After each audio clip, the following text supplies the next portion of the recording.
Good afternoon and welcome to the May 29th, 2018 meeting of the Orlando City Council. We're going to begin today's proceedings with the invocation offered today by U.S. Army Chaplain Marvin Luckey. Chaplain Luckey served in the United States Army for 26 years with deployments in Desert Shield, Desert Storm, Bosnia, Afghanistan, Iraq, and Pakistan. Chaplain Luckey serves as the Supervisory Chaplain of Social Work Services at the Orlando Veterans Administration Medical Center in Lake Nona. Chaplain Luckey especially values his work in addictive counseling with veterans in psychological and spiritual rehabilitation and recovery. Chaplain is a native of Pensacola and met his bride of 38 years, Karen, in the 10th grade. They have 2 married sons and 4 grandchildren. After the invocation will be led in the pledge by Commissioner Gray. You may stand and remain seated.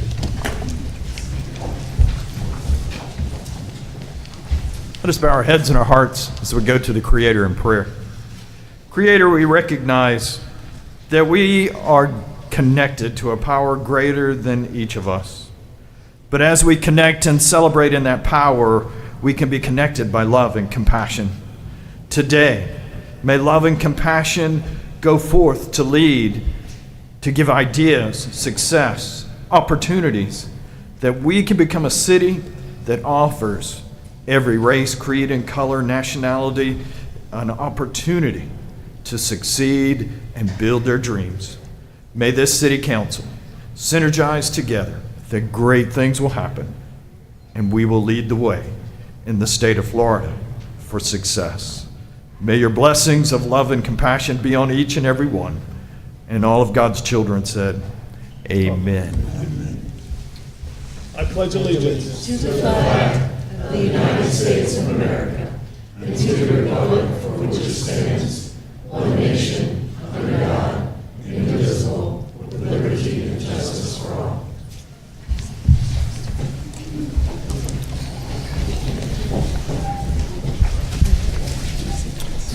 Let's call the meeting to order. Madam Clerk, would you call the roll and make a determination of a quorum, please?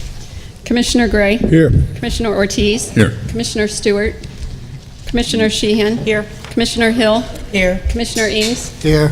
Mayor Dyer. Here. Commissioner Stewart. Here. Mayor, you have a quorum with all members present. Thank you, Madam Clerk. Mr. Stewart, I didn't think you were going to be here today. I couldn't miss this meeting, Mayor. Okay. I couldn't be without you, you know that. Well, welcome.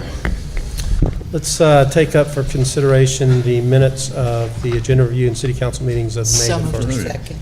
Motion by Commissioner Sheehan, second by Commissioner Hill. All in favor of the motion indicate so by saying aye. Aye. Those opposed? And so the motion carries. Okay, do we have students here today? Okay, would all of our students please stand and be recognized?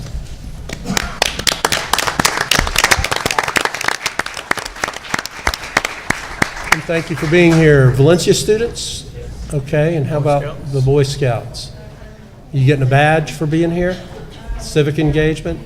Communications. Communications, okay, fantastic. Well, thank you for being here today.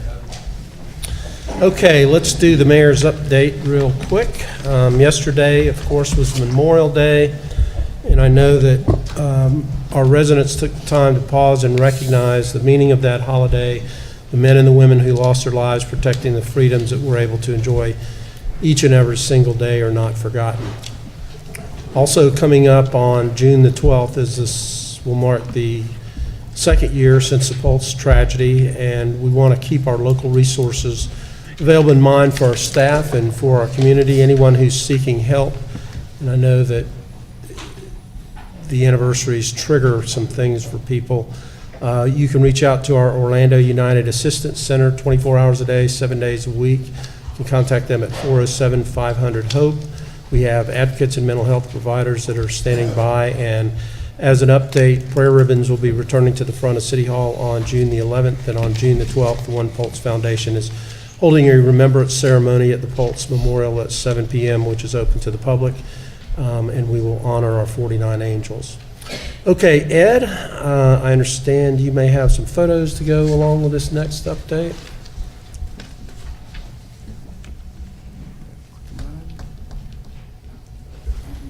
There we go. Earlier this month, I was honored to join Chief Mina and a number of our OPD officers, the FOP Lodge 25, and the family of Lieutenant Deborah Clayton in Washington for the National Law Enforcement Officers Memorial. Lieutenant Clayton's name was added to the memorial, as were the 3 other officers from Central Florida who lost their lives last year. The community values our law enforcement officers and will not forget our fallen heroes.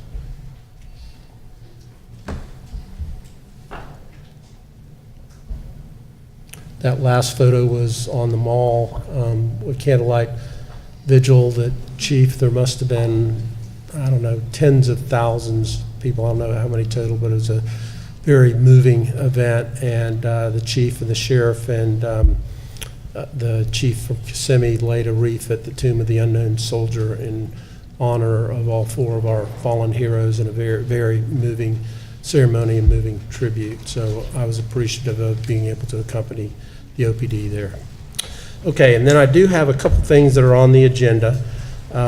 We have item B7, which is the Orlando Urban Trail Gap and Extension Engineering Services contract, which is going to allow us to move forward with the design of 2 biking and pedestrian projects, which are key pieces of our network of urban trails.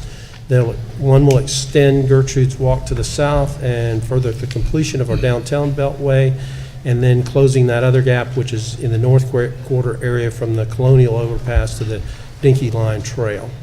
And then on the CRA, I do want to call out a very, what I think is important program that we're bringing back, and that's our ambassador program, but we'll talk a little bit more about that when we get to the CRA. With that, we're going to move on to the consent agenda, and the consent agenda is a number of items that are acted upon through a single vote of council. We give each of our council members an opportunity to comment on items on the consent agenda and update you on important happenings in their districts. We rotate the order that we do that, and up first today is District 1 Commissioner Jim Gray. Thank you, Mayor, very much. I'll go right to the agenda. As I said in agenda review, I've got a conflict on item C16 and have filed the appropriate paperwork with the clerk. I'd like to also bring attention to item C18. It's a conditional use permit that we're going to try out in Tavistock, Lake Nona, to do new food trucks associated with shipping containers, throwing in a dog run and a rec park to boot. So kind of a neat thing that we're going to try in Lake Nona, compliments of Tavistock, so we'll see how we're going, but we're pretty excited about that. So who thought you could do that with shipping containers, huh? And the final item, and Mayor, I'll defer to you because there's kind of 2 items. One is item C21, but it's also a CRA item. Do we want to talk about, can we move C21 to CRA, or do you want me to talk about that now? Because it is technically consent agenda.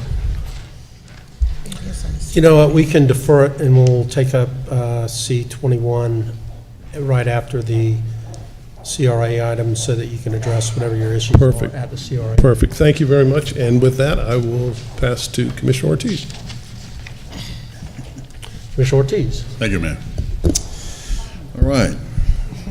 Busy couple of weeks. 2 weeks ago, I spent time with fellow commissioners and mayors from the Space Coast and Northeast Leagues of Cities.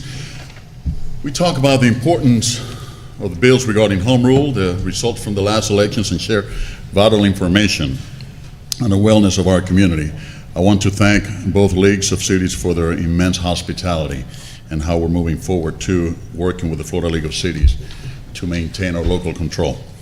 Congratulations to the Bronze Kingdom, and I have to make a stop to say that, yes, I poach on District 3 here, and for this one, yeah, so. You had your passport up to date? I did have the passport up to date. Bronze Kingdom, the grand opening at Fashion Square Mall. I had the opportunity to visit the location with Mr. Jonathan Sebastian, who's here with us today, prior to opening, and it was impressive. For those of you who have not been there, I would encourage you to visit this great location. It's a great display of African art, and it's like nothing I've ever seen before. Very impressive. Talks about kings, talks a lot about the history, so you'll have a great time, and I'm pretty sure you're going to learn a great deal from this wonderful culture. In an effort to move forward with the redevelopment of the old Kmart Plaza located at 1801 South Cimarron Boulevard, last Monday, we gathered with the community to discuss and ask for input about the possible outcomes.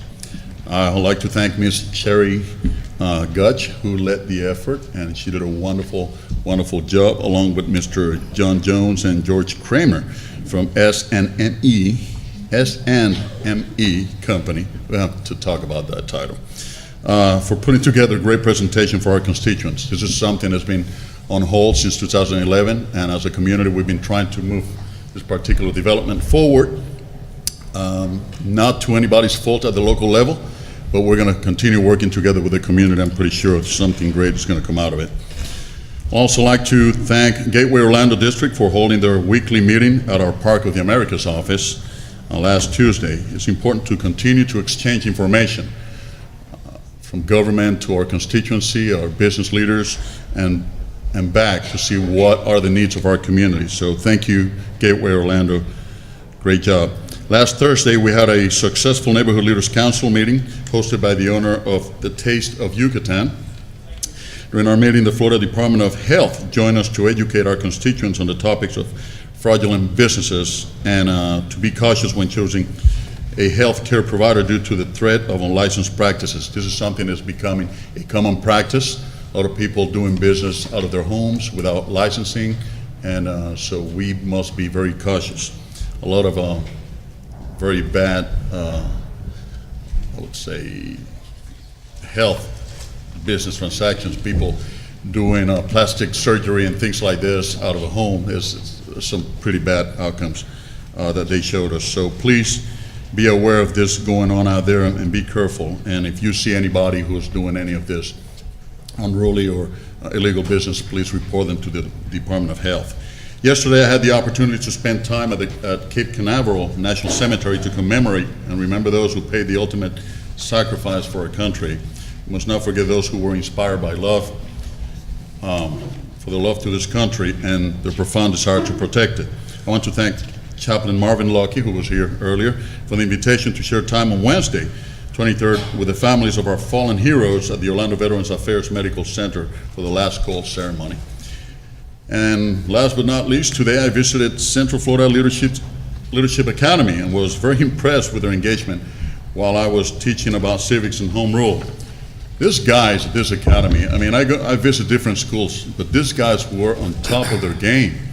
They knew about history, they knew about what's going on, and that's what we need, especially those guys from the junior ROTC. Very impressive, so great job to all of those at the Academy, especially Mr. Ted Payton and our very own Jody Litchford.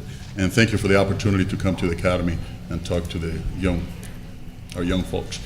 That's all I have, Mayor. Thank you. Thank you, Commissioner. Move to District 3. Commissioner Stewart. Thank you, Mayor, and thank you for giving me a chance to come back into town today. I couldn't miss the meeting. Let me start off by expressing my sincere thanks to those who have fallen heroes in Memorial Day. I just got back from Indianapolis and had the opportunity to be there for the race, but more importantly, the entire weekend of festivities, every moment in time they took to honor those who have fallen for our country. And it was an important thing for me to be part of. So I want to say I appreciate that. Special congratulations to our graduates. We will get a chance to thank them individually, but I know we've got a couple of stellar graduates that are children of our staff, and it's been neat to work with the graduates and spend some time with them. A couple of upcoming events. Tomorrow morning, 8 o'clock, the College Park Main Street is hosting a monthly breakfast where they're going to, the key speaker is going to be Ken Robinson from DPAC to talk a little bit about the Packing District project. So if you're interested, please plan on attending. Ivanhoe Village is pleased to announce their Art Box project, and they're seeking entries for local artists. The submissions are by June 29th. For more information, go to ivanhoevillage.org. And of course, I had an opportunity to cut the ribbon at the Bronze Kingdom, and it really is fascinating to get a chance to see the level of art, the length of time of art, the importance of expressing art from an area we don't typically see in our country. So I appreciate Jonathan including me in that. On the agenda today, item B7, thank you, Mayor. I think that's important, the urban trail and that connection downtown. Looking forward to having it completed in years to come, where we can actually have that little piece of section over there on the south side as soon as we get decide what we're going to do with that. But right now, getting just for the south side, go over that bridge and connect to downtown and connect to the Dinky line is going to be really important. On D1 and D2, these are maintenance agreements for things that are going on. D1 is for the Vietnam Memorial over in Baldwin Park area, or Veterans Memorial Park. I appreciate the local Vietnamese community and their committee taking on that maintenance. And also addition of a flagpole over in Harbor Park. To add that now to overlooking Harbor Park is important for them. They want to do that and then eventually be able to make it into a Christmas tree. So it'll be a nice view over the Harbor Park, over Baldwin Park. And with that, that's all I have, Mayor. Thank you very much. Thank you, Commissioner. We'll move to District 4. Commissioner Sheehan. Thank you, Mayor, and I'd like to thank Don Price, the sexton of Greenwood Cemetery, for a very meaningful and moving Memorial Day remembrance ceremony. Don did a great job out there with the veterans at the cemetery over the weekend. Item B7, I'm also delighted to see the Orlando Urban Trail, something that I got to work on years ago. Commissioner Stewart wrested it from me in redistricting, but I'm on that trail every day, so I really look forward to the connection all the way into downtown, and maybe I'll be able to ride my bike to work safely someday. That would be awesome. On item C13, Rock Pit Brewing, this is really a cool conversion. We actually have worked at the City Council on change of uses, and this is converting industrial space to a brewery over on Eliana Street. I think that's just great. Look forward to Rock Pit Brewing happening over there. And Commissioner Gray, yeah, I'm jealous of your container park. That is so cool. Awesome. And Commissioner Ortiz, thank you for mentioning Central Florida Leadership Academy. Not all the commissioners were as enthused as you are about this when we originally did it, but this is a character-based charter school. I've seen this make a difference in so many children's lives, and it's very important. I know the school board sometimes doesn't like charter schools, but you know, this is a wonderful charter school. It's for the kids who kind of get bullied and are left behind and are having a hard time in school, and I've seen it make so much a difference in their lives. So thank you for acknowledging these very, very special kids and the very special place that Central Florida Leadership Academy is. And that's all I had, Mayor. Thank you. Thank you, Commissioner. We'll move to District 5. Commissioner Hill. Thank you, Mayor. On Saturday, June 9th, we will be having a community day over in the Mercer Drive Willows Park. It will be in collaboration with Orlando Police Department, our Recreation Department, our Code Enforcement Department. Will be also partnering with Second Harvest, where we will be having a food giveaway, 3-on-3 basketball, cornhole, whatever that is. It's on my sheet. But I'm really excited about that. It was a call of action from the community here some months ago when there was an unfortunate incident there in the Willows area. And the community has decided to take their neighborhoods back, and they're going to be doing a major cleanup. And I'd like to thank Lisa Early and our Recreation and Parks Department. They have gone over there, and they're currently renovating that Willows Park to where it can be a community gathering space, and we're nearly completed. I think about $300,000 was put into that community park there. So I'm excited about this Saturday, next Saturday, that community piece. I'm excited about C21, where we're continuing to grow Paramore, and when we're looking for affordable housing, which is a shortage here in the Central Florida area, and especially in the city west side of Orlando. There's so many beautiful apartments and condos and homes being built all over the city. But when it comes to workforce and affordable housing, there is a lack of. So thank you, Mayor, for your support, and Council for making sure that this city have housing and adequate housing for all. On May 2nd, I hosted a construction contractors meeting with Future Leaders Community Development in Bodum, They're building 5 affordable homes there in the Paramore area, and they invited many small subcontractors throughout the city to bid on the 10 homes that I think Vodum is building. So it was well attended, and hopefully we'll see some of the subcontractors that are doing capable work but don't have the capacity to build some of the larger projects here in the city that we have. On Saturday, May 5th, I attended the Northwest Community Center. He got up with the Orlando Service Foundation, and it was in unison with the Clerk of Courts, Chief Judge Lawton, State Attorney Aramis Ayala, State Public Assistant Bob Wesley, and legal aid. And this was so very, very inspirational for me, because there were residents throughout the city and the county that had not been able to obtain license to even get a job or to go back and forth, to have proper transportation for them or their children, because some of them had not been able to pay their court fines, and also some of the driver's license issues that was addressed. And when those the legal aid and the Clerk of Courts and Chief Judge Lawton got together, they were able to get on a payment plan.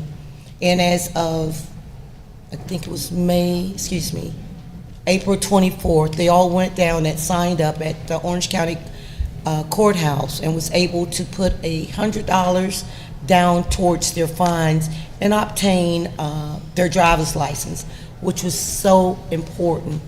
And then there were also those that needed to get their restoration of rights restored. That process was started. So I want to just thank you, Northwest Community Center, our Recreation Department, through the leadership of Rodney Williams, was able to convene that. And this was, I think they even had it over at the Smith Center prior to, and hundreds of citizens here in the city and county was able to be empowered and hopefully regain their footing here and become productive citizens and also taxpayers through this program. So I'm elated about that.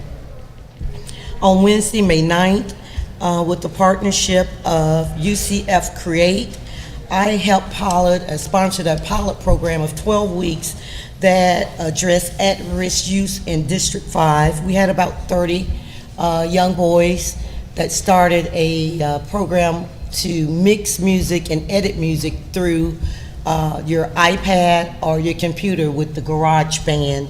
And they completed that program and graduated, and to see those kids know that they have gifts. I know one beat I even stated, one beat can buy your mama a house or buy your way out the hood. And it's true when you start talking about beats and musical arrangements and what those beats sell for. The millennials know, we old heads don't know about that. But it's in unison with a program that we're unfolding, that myself and the mayor will be doing a ribbon cutting soon over at the Northwest Center and the Jackson Center there in Paramore, where we will be having an audio recording and a videography program, and we're quite excited about that program and giving these kids these skill sets. Everybody's not going to college, and we must realize that. So it's with the mayor's support and council support, we're rolling out vocational programs here in the city of Orlando and starting with our youth. So that was one of the precursors to our new recording program here in the city of Orlando. On May 17th, later that evening, the Orange County chapter of Delta Sigma Theta Sorority, Inc. had an informational town hall, which included myself, Commissioner Ings, House Representative Bruce Antone, House Rep Camille Brown, and Senator Bracy, where we addressed some of the initiatives that we have here in the city of Orlando, in the county, and some of the state funding that was gone through this last session. It was well attended over at the L. Claudia Allen Centers. Not trying to steal your thunder, I know you would add on to that, so I'll leave the rest up to Commissioner Ings to taunt. It was really amazing, and I think it was the first of many to come. On Saturday, May 19th, I was honored along with our Congresswoman Val Demings, our Clerk of Courts Tiffany Russell Moore, County Commissioner Victoria Siplin, State Attorney Aramis Ayala, by the Orlando Alumni Chapter of Delta Sigma Theta Sorority at their 9th annual celebration women brunch. And the theme was reclaiming our time for our aunties, other trailblazers and shakers and movers, grandmothers, sisters, and just women in the community. And I was awarded appropriately with the Award of Perseverance. So I'm very thankful to be honored among those women that are doing so much work in the community. And I think that was that evening, again on March 19th, of course, I was honored along with Commissioner Ings and Commissioner Ortiz to walk the runway for Mark and Josie and the James annual charity event, Runway for Hope, where they raised over $1 million for pediatric cancer. And I was able to walk a beautiful young princess down the runway, and I've adopted her for the summer program and also for Christmas.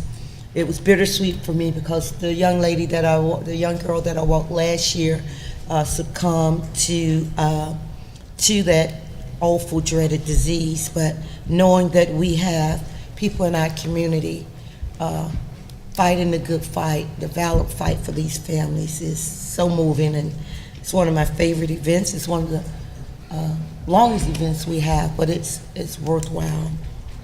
And I wrapped it up on last Tuesday, May 22nd, with the graduation of Jones High School. This year was the largest class that ever graduated in the 130 years of Jones High School. Almost 400 students graduated, and many of those students were honor students. Over $145 million of scholarships were given out. Those kids just did a phenomenal job, and just give kudos to Principal Kirby, yes, and also the OCPS team over there. And with that being said, Mayor, that is my report. Thank you, Commissioner, and we'll move to District 6, Commissioner Ings. Mayor, it's your fault that we all have been long today. How so? Well, because we didn't meet for quite some time. So you have to forgive me this time, okay? I'm going to make it real brief, though. Yeah. See, now listen to Patty. I'm always under 3 minutes, sir. Yeah, except for today, but it's my condolences that I want to express with Carver Middle School Principal Alicia Dorsett and her family. Principal Dorsett was 49 years old. She was the godmother to Haseen Clinton Dix, who's a safety with the NFL Green Bay Packers. She was vice president over at Dr. Phillips High School when she met him and mentored him. And he was drafted into the NFL, so he never graduated from college. But he promised her that he would graduate from college. And Clinton Dix was graduating in Alabama from college. She went to Alabama to attend the graduation, but 2 days prior to the graduation, she had a heart attack and died. So she wasn't able to make the graduation. She passed away on May 8th of this year, and a memorial service was held March 17th at Carver Middle School, and the funeral service was held on May 20th in Fort Pierce, Florida. Her father, Rufus Alexander, is a city commissioner with Fort Pierce, and her loving mother, Sandra Alexander, is a retired teacher and dean. with the Fort Pierce schools. So she had been in the school system for 40 years. And so it's very heartbreaking because she was the first principal to open the brand-new Carver Middle School that was rebuilt. And so we're certainly going to miss her. She was also a member of Delta Sigma Theta. And on May 10th, I sponsored and attended the District 6 Annual L. Claudia Allen Senior Mother's Day Luncheon that was held at Harris Rosen Center there off of International Drive. 120 seniors were there, all dressed in their brightly dressed spring colors and different array of hats. So the ladies were looking just fantastic. Brenda Clark, we gave her an award for her service at the L. Claudia Allen Center since she had retired. And then I attended the 2018 dinner tribute, A World Without Hate. The Holocaust Center was sponsoring. This was held at the Rosen Plaza Hotel there on International Drive. Friday, May 11th, I attended a private reception for the Honorable Loretta Lynch, the former U.S. Attorney General. She was the guest speaker for Florida A&M's law school graduating class. Commissioner Hill was also in attendance. A lot of our local judges were in attendance to have an opportunity to meet and speak with her as well. And then on the 14th of May, I was also a panelist, as Commissioner Hill had stated before. This town hall meeting was presented by Delta Sigma Theta sorority, the Orange County Alumni Chapter, and the meeting was held at the Claudia Allen Center. Commissioner Victoria Siplin was also in attendance at that event. It was very well attended. Many of the public were there, and they had great questions for us. It was hosted or narrated by Monica May of Star 94.5. And then I attended on May 18th the Legacy of Champions luncheon held at the Rosen Center, presented by Candace Crawford, and Mayor Dyer was there on hand to present some awards. Brooke Shields was there as the guest speaker. Also that day on Friday, I attended Mayor Jacobs' State of the County address at Dr. Phillips Center for the Performing Arts. And Commissioner Ortiz, I also attended that Bronx Kingdom ribbon cutting event there at the Fashion Square. So Commissioner Stewart, I hope you don't mind having other commissioners come in and visit, but it is an outstanding display of African artwork, and a lot of it is life-size with some of the statues that are there. So I would encourage everybody to go and take an opportunity to see what's going on there at the Bronze Kingdom. Also, it would be good for youth and adults to take tours to go through. You'd be surprised and amazed of all of the artwork that's there. And then on Saturday, May 19th, I attended the 8th Annual Odessa Chamberlain's Quality of Life Fund Faith and Fellowship Luncheon, and this was hosted by Dr. Lucille O'Neill, the mother to Shaquille O'Neal. Dottie Peoples was the guest artist there, and this was her 5th year being invited to participate at this event, and it was held at the Rosen Center. And also attended the Runway to Hope Spring Fashion Soiree at the Rosen Shingle Creek. And I would also say that Chief Mina was there, as well as Deputy Chief, what's his name? Anzueto, yeah. How can I forget him? So lots of people were there, very well attended. Food was just excellent. It was steak and lobster. So, it was good. I attended on Tuesday, May 22nd, the 12th Annual John Young History Maker celebration that was held at the Orange County Regional Center. Commissioner Sheehan was there as well. And Albert Nelson was honored in the past as the past history maker. Al Nelson as we know, was the Director of Human Relations here with the City of Orlando, and just a couple of weeks or a month ago, we celebrated Civil Rights Awards with him.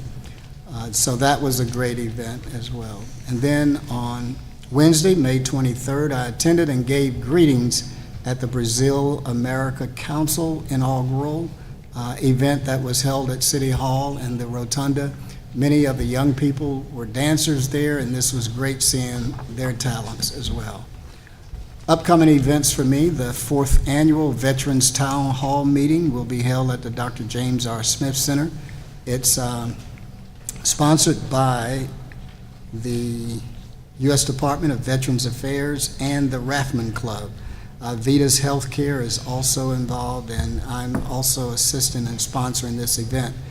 And there will be healthcare enrollment, claims assistance, information on state benefits for VA veterans, and My Health enrollment, resource and benefits for veterans and family members, burial benefits for veterans and their families, and information for federal employment, specialty programs, and many, many more things. And there will be a pinning of all of the veterans that will be in attendance there. So this is going to be a great event. Coming up June 9th, 11 to 4 p.m. at the Grand Avenue Park is the third annual Bounce House Community Festival. Jimmy Williams with Drop D No Limit Foundation and myself are sponsoring this event. And this is open for the public, and we're looking for many of the family members to bring their blankets and chairs and just enjoy, and we have plenty of food for them. And then coming up on Saturday, June 9th, Man Up and Cook. This will be held at the Dr. I. Sylvester Hankins Park there in District 6, right off of Columbia Street and John Young. This event is an annual event, and this Man Up event, Manny with the fire department at one point was involved in this, and so last year the chef from Hope Church won this event. The police department participates in this annually as well, and it is a community event that's really involved with bringing our community together. Samantha Wallace and her brother Chris Wallace, they are the sponsors of this event, and so we support them in every way that we can. And with that, Mayor, I move that the council agenda be approved. Okay, motion by Commissioner Ing, second by Commissioner Ortiz, and we moved item C21 to new business after the CRA meeting. All in favor of the motion indicate so by saying aye. Aye. Those opposed, motion carries. All right, with that, we will recess without objection, we'll recess the council meeting, convene the CRA meeting. First item is accepting meeting minutes from March 28th. Second. Motion by Commissioner Hill, second by Commissioner Sheehan. All in favor of the motion indicate so by saying aye. Aye. Those opposed, motion carries. Second is approving meeting minutes from the CRA for April 16th. So moved. Second. Motion by Commissioner Sheehan, second by Commissioner Hill. All in favor of the motion indicate so by saying aye. Aye. Those opposed, motion carries. All right, number 3, Thomas. Thank you, Mayor, and good afternoon, Mayor and Commissioners. Item number 3 of CRA today is purchase of downtown holiday lights, decorations from Bleshier Illumination USA Incorporated. You recall that last year the CRA purchased new snowflakes, holiday lighting to replace 20-year-old fixtures that were significantly deteriorated. And in order to include more of the same types of lights in more of the downtown core for this year, staff is requesting authorization to purchase an additional 143 units from Bleshier Illumination, who is the sole manufacturer of the 42-inch custom snowflake lights that you've seen that we brought in last year. The total price for the 143 units would be $116,470. The lights would be installed, as they were last year, by the Downtown Clean Team in various areas, high-traffic areas, including but not limited to Orange Avenue, Central, Paramore, and Church Street. The CRA Advisory Board has recommended approval, And if there are no questions on this item, staff is requesting the CRA to authorize the city's chief procurement officer to issue a purchase order to Blashir Illumination USA Incorporated in the amount of approximately $116,470, subject to review and approval of the city attorney's office. Seconds. Motion by Commissioner Hill, second by Commissioner Sheehan. Questions or discussion? Hearing none, all in favor of the motion indicate so by saying aye. Aye. Those opposed, motion carries. All right, Thomas, let's move on to the ambassadors. All right, item number 4 is an agreement with MyDat Services Incorporated, doing business as block by block for ambassador services. As we know, ambassador programs are used throughout the country in various downtowns to promote hospitality and provide additional community policing. Staff is receiving increased feedback from businesses and stakeholders alike, expressing concerns related to downtown, and staff feels that a pilot ambassador program will help to identify, assess, prioritize, and respond to these concerns. Ambassadors obviously interact with visitors, residents, businesses, and with the long-term goal and strategy of promoting positive downtown experiences by providing enhanced hospitality and security through the presence of additional organized and dedicated downtown representatives. I'd like to point out that the DT Outlook, which of course is our community redevelopment area plan, which was last updated after Project DTO visioning process, specifically includes the CRA's implementation of additional downtown quote-unquote clean and safe programming, including a downtown ambassador program as a way to make the downtown experience easier and more satisfying. The program will also help improve the perception of a lack of safety, as noted in the DT Outlook. Block by Block manages some 90-plus ambassador programs throughout the country, and in fact, other jurisdictions throughout the state of Florida have also procured similar ambassador services through Block by Block. This includes the city of Miami, as well as the city of Coral Gables and the Hollywood, Florida CRA, which have all used the city of Miami's contract with Block by Block as a basis for their ambassador programs. CRA staff is seeking approval to enter into a contract with Block by Block for ambassador services. The proposed contract with Block by Block will call for some 15 to 20 ambassadors in an initial term of 2 years. It's a 2-year pilot with a 3rd-year option if mutually agreed upon, at an annual estimated cost of $725,000. Again, this would provide for 15 to 20 full-time equivalent ambassadors, including 3 management officials. That would be 2 team leaders and 1 operations manager. The scope of work provides for ambassadors to circulate throughout the downtown CRA pursuant to a deployment schedule and other ambassador-related services outlined in the scope of work, which includes ambassadors would be highly, of course, visible, would have a highly visible presence, continually circulating through key areas. They'd be proactively and continually engaging visitors and residents alike within the area. Ambassadors will regularly visit ground-level businesses to discuss relevant information and events, street closings and the like, because of the 1,200 events from downtown from last year. And details of all their business contacts would be provided through what's called a SMART system, which is a proprietary technology system proprietary to Block by Block. Ambassadors would also report crimes or disturbances to the Orlando Police Department for their response and assist police by being quote-unquote witness complainants in cases involving ambassadors.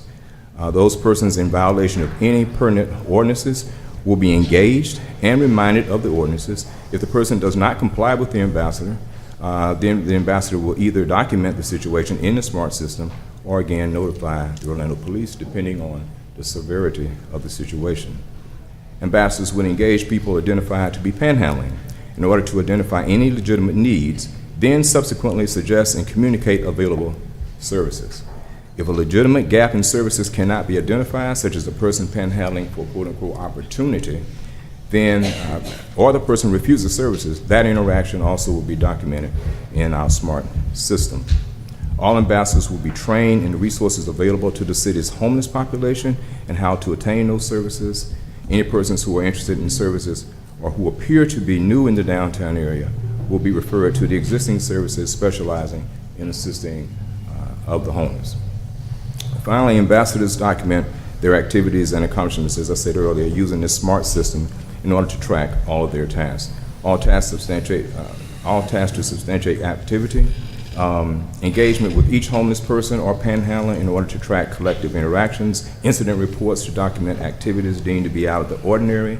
Ambassadors would also support a well-maintained environment by reporting any maintenance issues in the public right-of-way, to include things such as burnout lights or damaged public infrastructure, such as benches and trash cans. Ambassadors would support a clean downtown Orlando by picking up isolated pieces of litter and taking ownership to react where there is a cleaning and maintenance issue requiring reporting or reacting. And we will work to integrate the services of the ambassadors with our clean team as a cohesive unit. We have had, as I said earlier, staff has received an ever-increasing amount of feedback from residents, business owners, visitors, any stakeholder that you can name coming into downtown of recent time about the need to address the downtown experience and make it more friendly, to give the perception and the feeling of being safer, and to address in particularly aggressive panhandling. In fact, there are many persons that are willing and able to express their support of this program to you. The CRA Advisory Board did recommend unanimously that you approve this program, and there are several persons here today who were prepared to speak, but we're simply going to ask them to stand and show their presence and express through that their presence here, their support for the program, if you would. Stand at this time. Thank you. Thank you so much. And Mayor, I would read the staff recommendation, but since I suspect that there is some discussion to be had before then, I'll hold off on reading that until we have that discussion. Second. Motion by Commissioner Hill, second by Commissioner Sheehan. Is there questions? Yes. Mayor. Commissioner Ortiz, who was that? Commissioner Ortiz and Commissioner Yes, Stewart. Thank you for your presentation. Chief, I see you're here. What's the crime trend in downtown lately? I mean, and how many officers do we have assigned to the bike units downtown? Because I know we had a grant recently for 50 new officers. So, Yeah, that's correct. So as you're aware, we have a number of units on day shift. I think it's 8 officers on day shift, 8 to 10 on night shift on bikes, specifically in downtown. The COPS hiring grant that we just recently received is for 15 additional bike officers for Paramore and downtown with all the venues and that are in place. So they kind of flip-flop between Paramore and downtown and the venues depending on the activity that's going on. I will tell you, the Orlando Police obviously is in support of the program. I talked to a number of my colleagues around the nation who have similar programs, and I think we've said this for years, the Orlando Police, we just can't arrest our way out of certain situations. So to have extra eyes out there, people who are versed in the services we need, can direct those in our area that are in need of those services is important, and it can also communicate to us when there's additional things going on. And like I said, another set of eyes and ears out there specifically looking for issues or for safety concerns that they can directly communicate to us. so we have 8 officers in the morning and 10 at night? Approximately, yeah. That's all we have? Those just specifically to the downtown corridor, those 18 officers approximately. Okay, plus whoever is working off duty or whatever. And then 15 officers there's between Paramore and downtown Working that we off got duty. because of the cops hiring grant. And what are the trends like? What are the crime trends from this day and age in downtown? Yeah, I could get you those numbers. I know that historically crime in downtown has been decreasing over these past probably 10 years. So no major issues that are going on. A lot of times we'll have little hot spots of vehicle burglaries here and there, but no major issues. How are we addressing panhandling? So we do details from time to time based on complaints from businesses and citizen owners and our citizens and business owners, depending on where it is. So I know that I would have to get you the numbers, but we're probably in the 200 or 300 as far as panhandling arrests over the past six or so months. That includes downtown Paramore issues on Colonial that pop up, but I'll get you those exact numbers. I don't want you to quote me on that. But. Okay. how are these ambassadors going to be trained in terms, because from what I hear, they're going to be kind of like jack of all trades. They're going to do different things. You know, they're going to help the police, they're going to help with the cleaning, they're going to help. So how are they going to train to address these issues with panhandlers or homeless people that may need help? There's any specific kind of training these people are going to receive in order to address Thomas. those issues and help the police department? This question for Thomas. Thank you, Chief. Appreciate it. Thanks, Commissioner Young. The training program for the ambassadors is to be extensive. The Orlando Police, well, first, Block by Block, who, as I said, manages some 94 ambassador programs throughout the country now, outlines an overall training regimen. In addition to that, they like to localize those services, which of course we would want them to do. And so in order to optimize the localization of that, we have the Orlando Police Department is going to help with de-escalation training and other forms of training for them. Our fire department has agreed to assist in the training as well with public safety training and rescue training. Healthcare for the homeless, which operates what's known as the HOPE team, which is a series, a social outreach program that identifies homeless throughout the region, has also agreed to assist in training the ambassadors. So we hope that ambassadors, the ambassadors will be trained in what the services are available to homeless in this area, and will be able to convey that information accurately. They're going to work with HOPE and the Coalition for the Homeless and all the other programs we have? Well, they're referred to the Coalition for the Homeless. Okay. The HOPE team, as I said, is a social outreach team, and that's the group that's for the health care for the homeless. That's the group that's going to actually participate in the training. The Coalition for the Homeless is one of the service providers that we provide homeless to, yes. Do we have any statistics about the results of this particular program around the nation and how favorable this program has been in terms of reducing the amount of incidents in the downtown areas around? I don't know that I have statistics, or we have asked for or received specific statistics of that. I'm happy to get whatever specific questions you're asking and ask for those. I will tell you this. We did do our own outreach and I talked to certain counterparts that I have across the country who have contracted with Block by Block. For example, the one downtown I'm thinking of has been contracting with Block by Block for 14 years for their ambassador services, and they had only very, very positive things to say. That's why they've stayed with them for 14 years. And this downtown happens to be the capital city of that particular state. I'd rather not give that particular, because I hadn't told them that I would publish all of that. But we talked to several, and we didn't get any negative referrals from any. That's one of the reasons we were so comfortable and confident that outsourcing to Block by Block was the way to go. I will remind you that this is only a pilot program. It's a 2-year pilot, and at the end of that 2-year pilot, we of course would have to assess the success or effectiveness, if you will, and whether it justified continuing the program or not. I'm looking forward to see those stats, and I hope this does work, because the next request is going to be, what are we going to do in terms of a similar program so we can address the same issues around the other districts? How are we going to, and I know this is not a question for you, this is for our team or whatnot, to see how we can implement something similar that's going to help us, because we have similar issues in our districts in terms of people panhandling in intersections and addressing or going through businesses around the city. So in addition to doing it downtown, and of course I know that the source to pay for this, the downtown, for the downtown area is going to be the CRA, but how can we address the same issues around the whole city of Orlando? And thank you, Thomas, and thank you for those who have Thank you, come. Chief, thank you for the information. Commissioner Stewart? Great, thank you. Let me follow along the same lines. Thomas, one of the challenges I have is I think is a lot of information you received has been relatively subjective, and I think it's valid, but it's subjective. So the question really is, where is our baseline so we can determine whether this program is successful or not? In my reading, the programs I've seen around the country is they started and they don't seem to ever go away.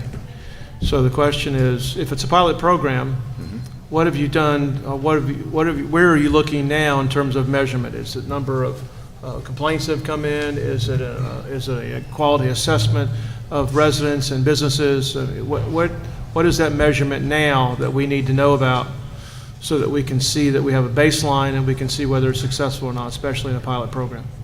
The specifics of that, Commissioner, have been discussed as we talked about, both with block by block and internally with staff. The specific response to that is yet to be determined. I mean, and I don't mean that in any manner other than a sincere manner.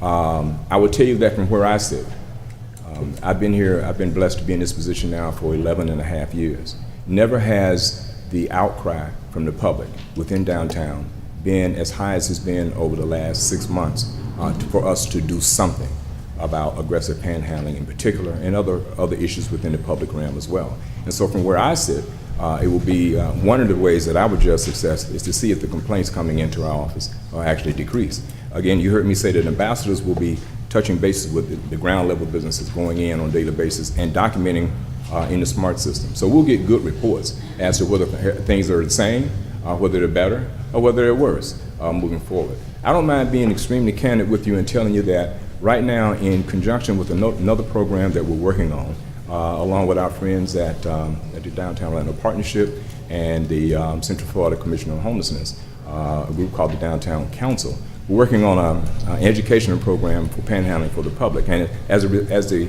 research is being done for that, we've researched 15 cities around the nation and what they're doing about panhandling. And what I can stand here and tell you today, fairly authoritatively from just the research we've done, is that nobody's really figured it out. Right. Is that every program that you see is typically less than 5 years old, most of them less than 3 years old, which suggests to me that people are still trying to find out that formula that works. It also suggests that there's been an uptick nationally in transients, in homelessness, and in panhandling. And of course, we're still responding to it. So we have an issue in downtown. It's a quality of life issue for downtown. We're trying to improve that. The DT Outlook, the team back from the visioning team back at Project DTO said we needed to improve it. So we're trying to follow up on that. Will this be the end all be all of panhandling? I doubt it very seriously. Again, no one seems to have identified that end all be all yet. But certainly we would expect to mitigate it, to moderate it, hopefully to manage it better, and hopefully to decrease it significantly and substantially through these efforts. A couple things that concern me, and you've touched on all of them, and that is that where are we in a baseline? If it's baseline is number of complaints, that's fine. But we're going to get good data. I'm convinced of that. And I think we ought to monitor that very closely as we get the data. But I'm more concerned about the fact that every program I've seen just continues to stay there, because my fear is that it makes us feel like we're doing something worthwhile, and it may not be effective. Sure. I believe the ambassador program is a good program, and I think we ought to move forward on it. But I'm concerned that where is our evaluation as to how we ought to get better? Block by Block's got a lot of experience, and every city is a little bit unique in how we handle it, and I would like to make sure that we're addressing those same concerns along the same lines. The second concern I have, which I'm a little bit disappointed with our news media, and that is that the feedback I've gotten is that the city of Orlando is paying for this, and technically we are, but it's coming out of CRA funding, so really, in effect, the downtown businesses are paying for it. And that's a valid funding source, and don't get me wrong, I tend to agree with Commissioner Ortiz. We have to look at some other similar programs to find out what those funding sources will be for the future in other areas. But I was uncomfortable with what I read, that it's the city's doing it, so therefore the complaints I get back is, what are you doing in College Park? What are you doing in Baldwin Park? Sure. Why aren't you funding it there? And it's just not quite that simple. The devil's always in the details.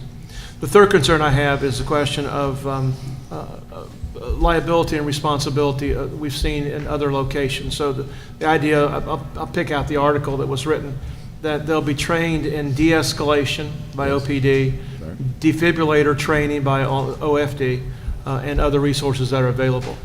I have a concern about somebody who's a quasi-city employee as a subcontractor, putting their hands on somebody and having some liability question that the city may run. So tell me, how are we addressing that liability issue?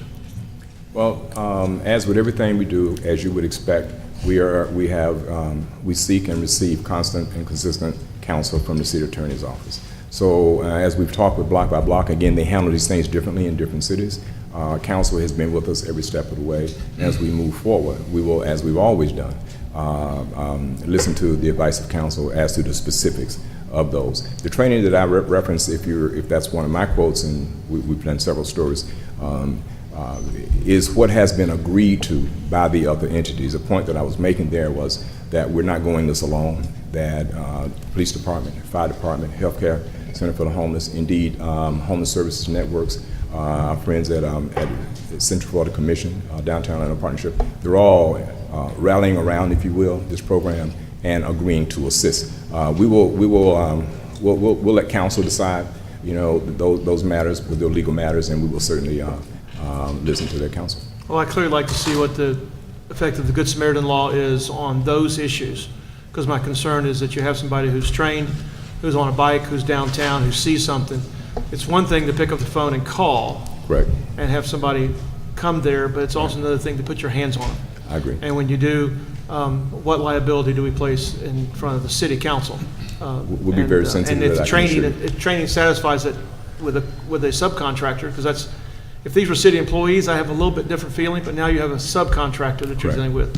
And so I don't know what that liability question is. We'll be very sensitive to that. I'm certain that we'll be careful, but that's an issue, is I don't want to turn around and have somebody toss a $2 or $3 million lawsuit on us because somebody tried to do something and they weren't properly trained, and the next thing you know, we're having to justify something that we may or may not want to keep in Completely because of a legal issue. And points are well taken. Okay, all right.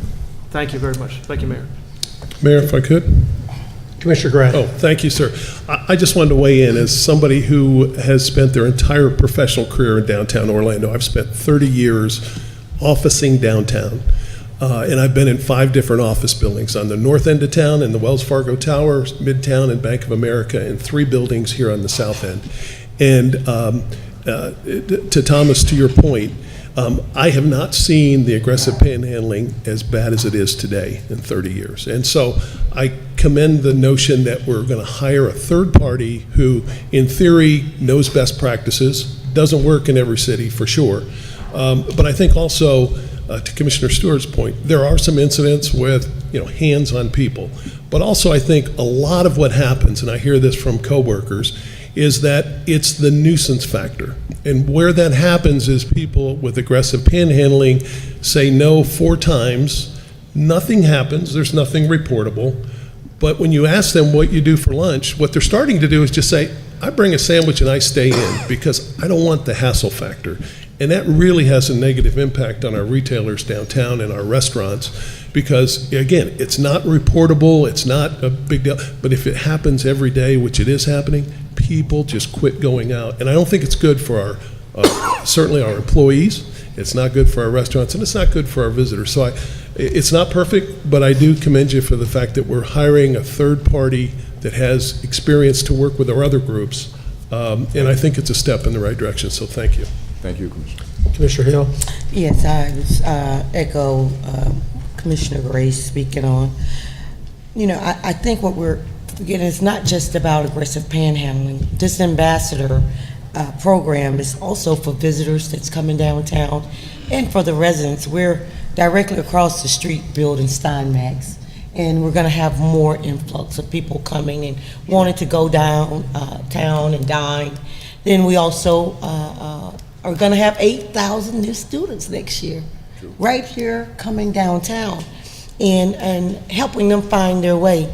But it's not, what I love about this program is that we're working with the Orange Blossom Healthcare organization and that HOPE program, maybe identifying, I know that we've placed over 300 homeless, I call them residents of the city of Orlando, into permanent supportive housing. But it is Orlando, it is the Sunshine City, to where there's possibly new unidentified homeless residents that have migrated here downtown that we need to identify, that might need medical services, that might need mental health services, that might just need a job and a hand up. So I'm excited about this program. I think it's a great way to be a progressive city, proactive in a sense. I agree with Chief Mina. We cannot arrest our way out of this panhandling problem. And it costs us more, frankly, to incarcerate panhandlers than it does to put $750,000 for the first 2 years to see if we can empower, give hope, and also make sure that our residents' voices are being heard. Because as you stated, the outcry is much louder. We've had several meetings with our residents here in the downtown corridor. There's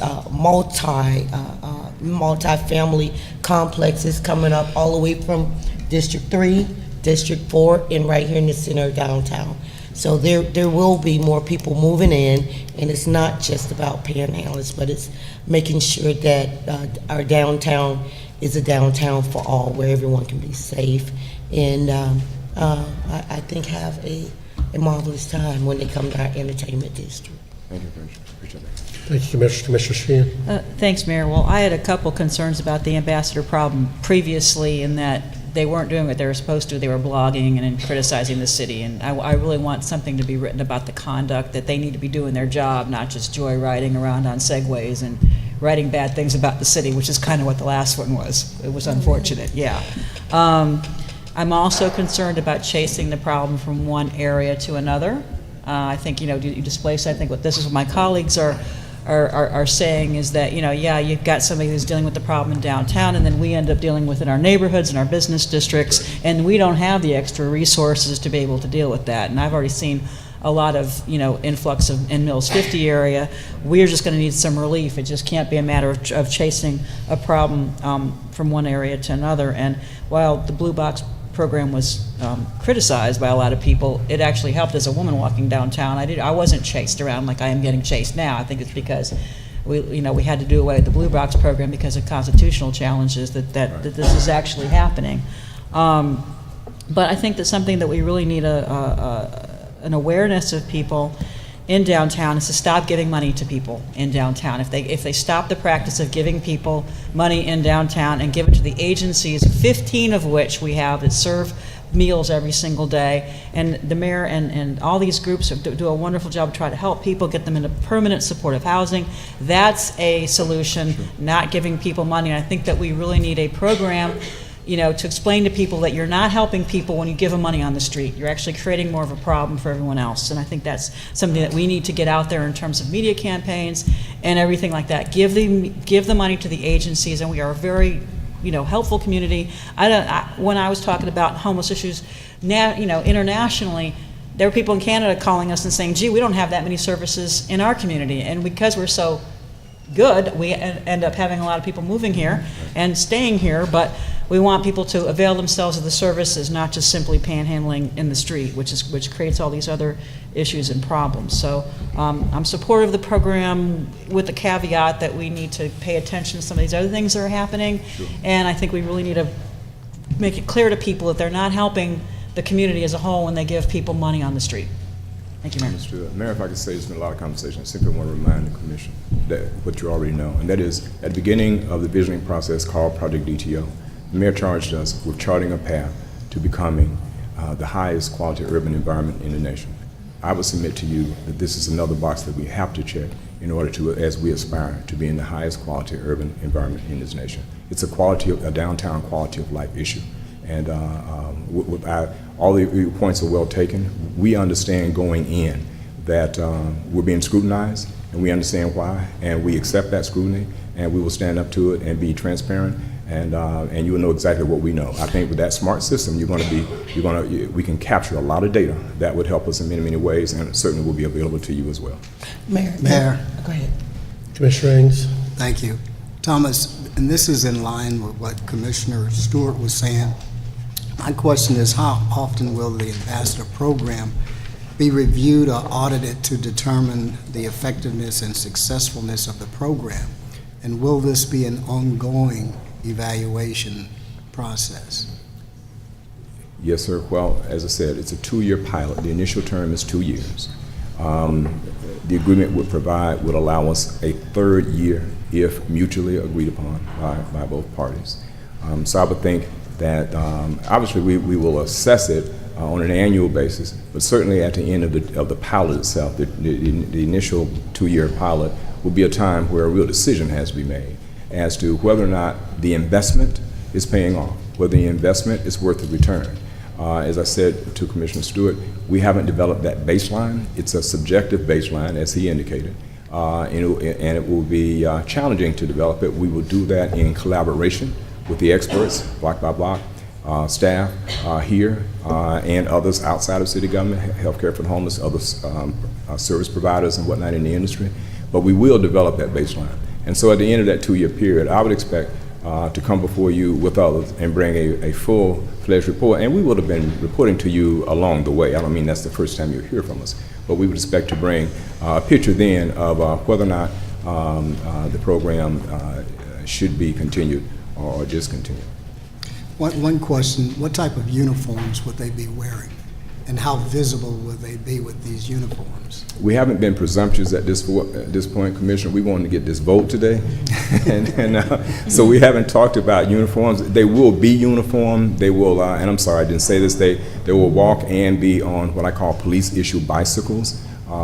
This time it's for us being able to matriculate throughout the CRA, and they'll be deployed on an as-needed basis. I didn't talk about the fact that they'll be deployed during special events. Special events, by design, have become a big part of downtown. We had more than 1,200 special events last year of all sizes.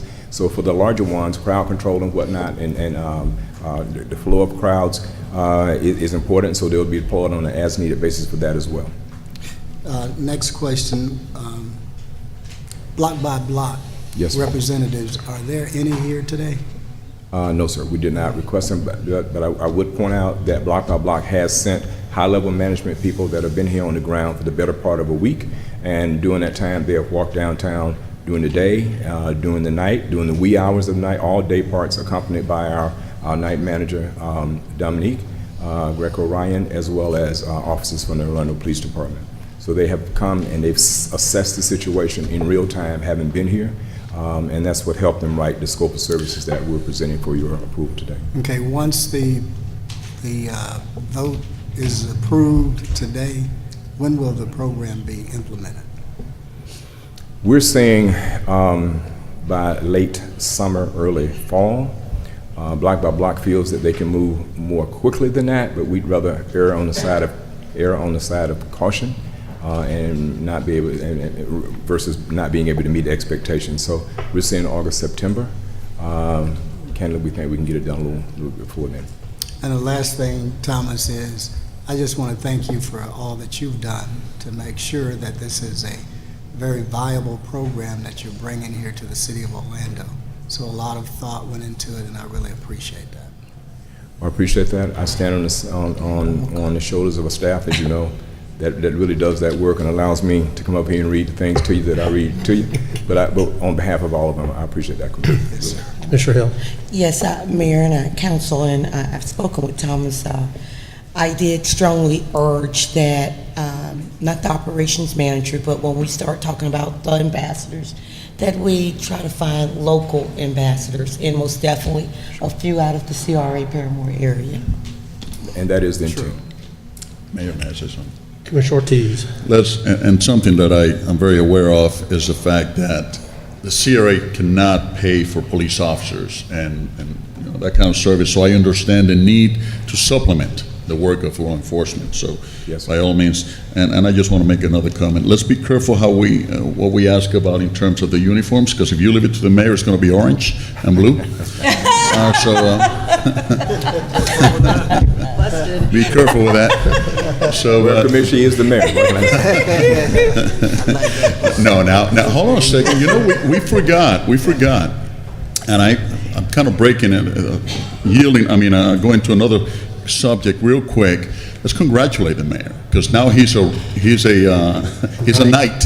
He has been given the title of Doctor in Public Service, and I think that deserves an applause. And he's a product of our University of Central Florida now, so he can no longer claim that he's a Gator, at least not too loud. But having said that, my only and last concern in terms of, and it's what Commissioner Stewart said, and Commissioner Ains, and Commissioner Gray, and Commissioner Sheehan, I guess everybody, in terms of the liability, the training, and how come we don't have this company coming over to give us a presentation of how they're going to address this issue. I would actually love to hear from some of these customers of ours to see what exactly is happening that they're not being able to address these issues with law enforcement. Any of the, I don't know if there's anybody who may want to speak here in public, but if not, you can always meet with me and let me know if there's something that is not working in terms of law enforcement. Maybe we can address those issues also in addition to this particular pilot program. And let me remind people, this is a pilot program. Maybe there's something else we can do in terms of how we come together on a monthly basis or 2 monthly basis to address these issues. I'm pretty sure the downtown board meets with law enforcement also and address their concerns. So might be other I don't know, implementations we might want to think about too. So, Commissioner, let me work with the CAO's office, if you would, and see if there's some opportunity for us to come before the council once, if you give the vote today in favor, once Dr. Block has come on board, and we have outlined the entire the regimen and the training program and the scope. And as I said earlier, we're also coming to you very, very soon with a new public awareness campaign about panhandling. Again, on behalf of the Downtown Business Council, which is through the Central Florida Commission on Homelessness and Downtown Atlanta Partnership. So maybe we can pull those things together and have either a workshop or some opportunity to come and holistically address how we're expecting to make this situation better to you as a result of what you're authorizing today. Thank you, Thomas. Thank you. Sure. Thank you. Thank you. And Commissioner, folks that are out here, we're all prepared to speak in support of this. I suggested to Thomas that I thought this was going to be a fairly lengthy discussion anyways, without doing a couple hours worth of positive testimony towards the program, since I was pretty sure we were going to have the votes in any event. So, all right, everybody in favor of all in favor of the motion indicate so by saying aye. Aye. Those opposed, so the motion carries. Thank you. Thank you. Thank you all very much. Item number 5 is Paramore Oaks, Second Amendment to the Purchase and Sale Agreement, Phase 1, and Third Amendment to the Development Agreement. Commission will recall that in December of 2016, the CRA entered into a purchase and sale agreement for phase 1 and 2, and a development agreement with Invictus Development LLC for its purchase and development of the Paramore Oaks project on property currently owned by the city and the CRA. Subsequent to that, Invictus has been successful in obtaining 9% low-income housing tax credits through the Florida Housing Finance Corporation for phase 1 of the project, and construction on phase 1, which is the first 120 units, is anticipated to commence in the summer of this year, 2018. The initial development agreement, you may recall, contemplated the provision of up to $648,000 in an affordable housing incentive for phase 1 of the project. This third amendment to the development agreement provides for an additional $500,000 in an affordable housing incentive for phase 1 of the project to address a portion of the funding gap created by sharp increases in construction costs, decrease in equity pricing for low-income housing tax credit, and rising interest rates, all that have occurred since December of 2016. Through the 9% low-income housing tax credit program. The total CRA funding, if you approve the funding today, would equate to $1.15 million, or just under $9,600 per unit of this 120 units. The Second Amendment to the Purchase and Sale Agreement for Phase 1 just further clarifies closing conditions related to the incentive agreement. The CRA Advisory Board, again, has unanimously recommended approval, and I'm happy to answer any questions at this time. Move to approve. Second. Motion by Commissioner Hill, second by Commissioner Sheehan. Commissioner Gray? Yes, thank you, sir. Look, this one's tough for me, and I'm struggling with this one, not because I don't want affordable housing. Everybody wants affordable housing. We've talked about it. But I'm struggling to find out what's affordable about this project. And so my comments are strictly economic. And here's what I mean, and I'll try to condense it in 2 or 3 minutes. This is the business I'm in. I know this business, and it's about costs. And I guess I'll start with the end and then support my thesis. We just had the highest sale of a conventional, fully amenitized apartment project in Central Florida. It is sold for $235,000 a unit, and it was down at Central Florida Parkway in 417. Just happened, set a record. The cost to do this 120 garden-style apartments is $225,000 a unit, $10,000 or less. So I took the liberty of digging into the cost to try to figure out for myself how this is so expensive. And look, when you look, and here's the categories I used. You look at construction costs. This is strictly bricks and sticks, no ancillary fees, compliance fees, just hard construction costs. You can build a fully amenitized conventional project today for $95,000 to $100,000 a unit. The budget provided by Invictus, not us, is $160,000 a unit. That's 2/3 higher than a conventional, fully amenitized project. You look at the developer fees. The average developer fee is somewhere around 5 to 10% of project costs, which is somewhere around $15,000 a unit. This project, it's 13.5% or $30,000 a unit, double the normal developer profit that's in a project. And just for the record, this number's $3.6 million.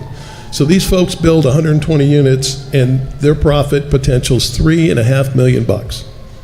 And finally, when you boil all of that down, again, if you're going to go out and build, and I'm involved in one in Lake Mary, so I've got numbers, and I've called some other folks in this business, you can do all tax title license, developer fees, compliance fees, the whole works, $150,000 to $175,000 bucks for a completely amenitized conventional project.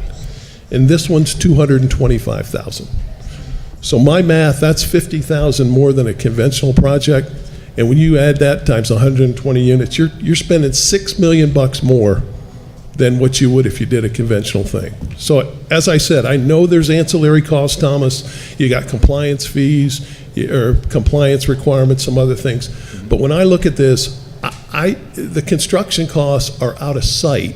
And I want to do affordable housing. I just don't think this is a good deal for the taxpayers.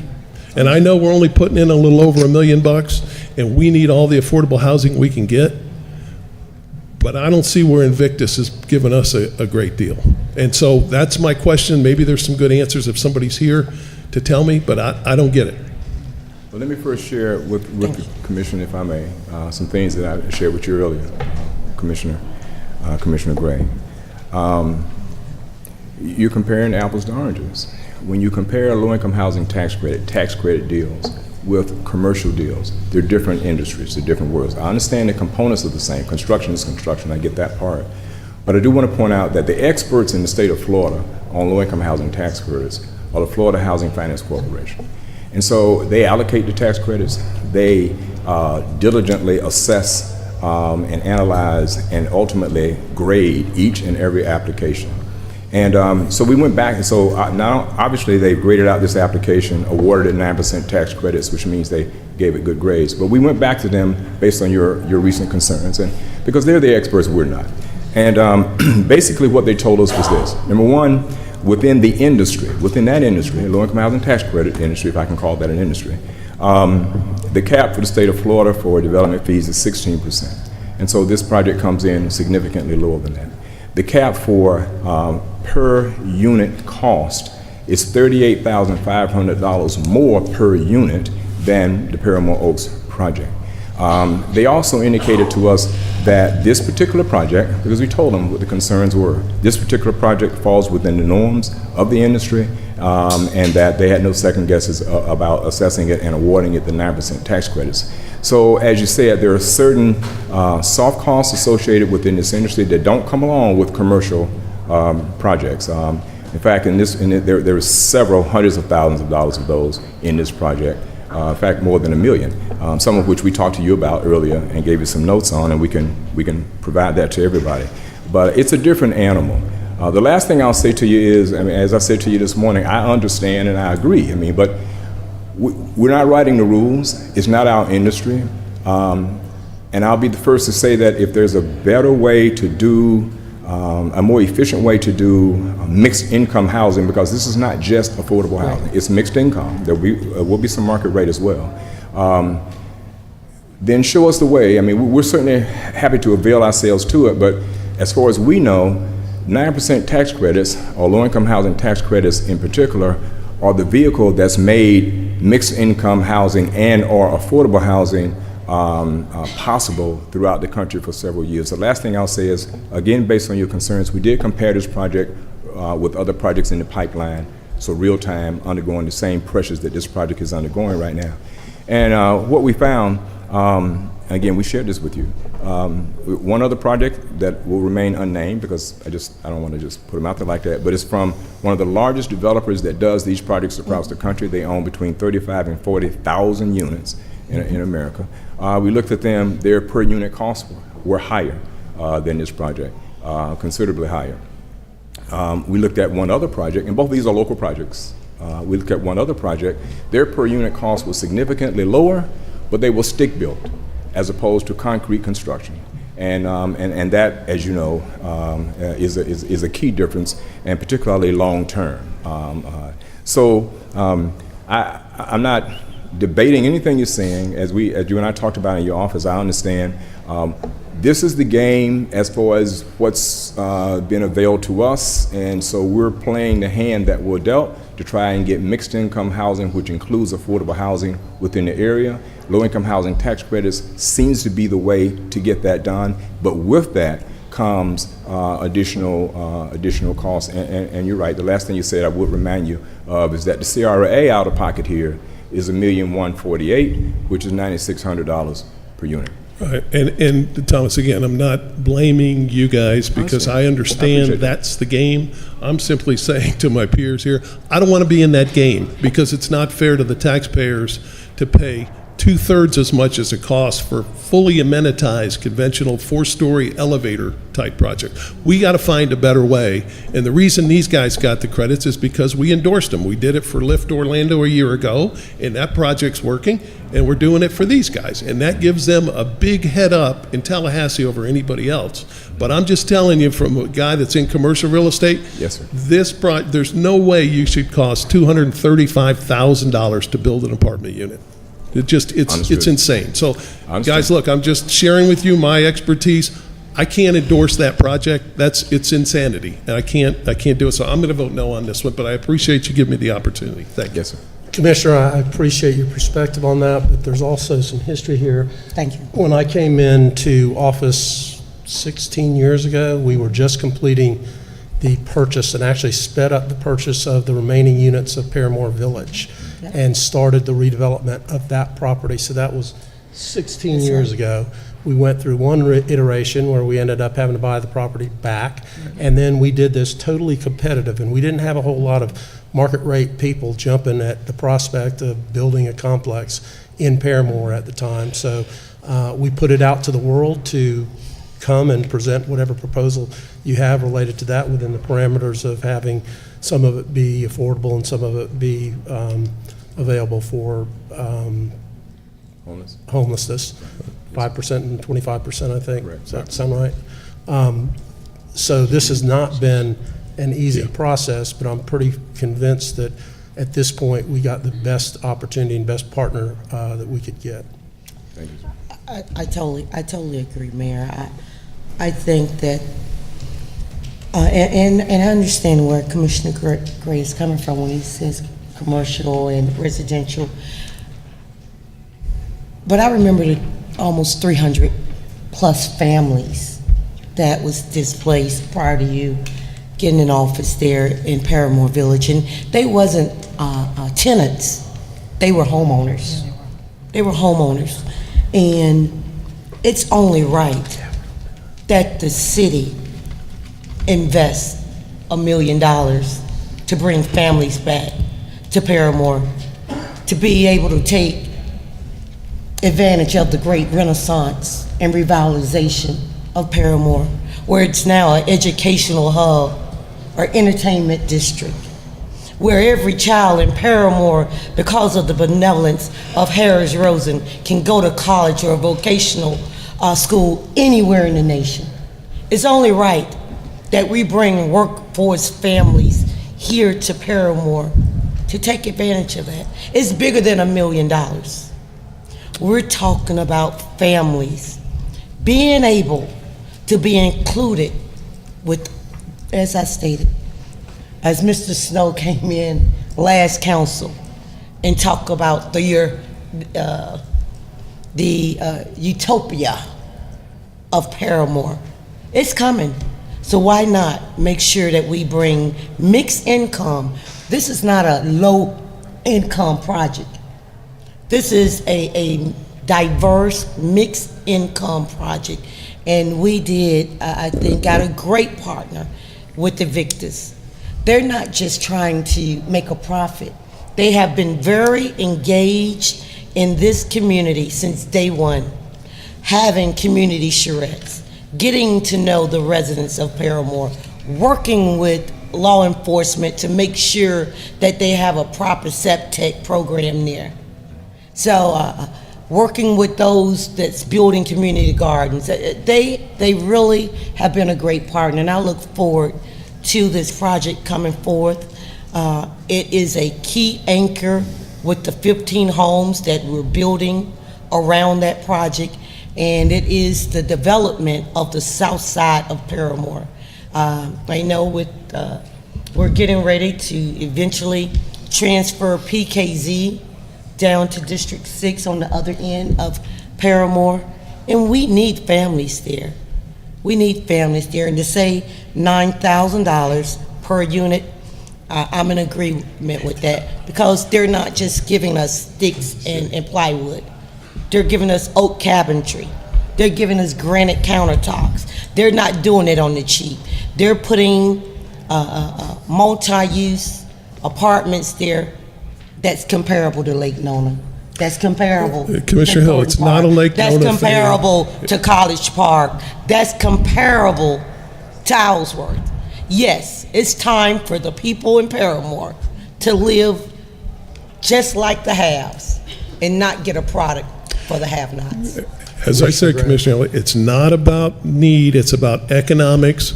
It's not our money, it's taxpayer money. We need to be custodians of taxpayer money.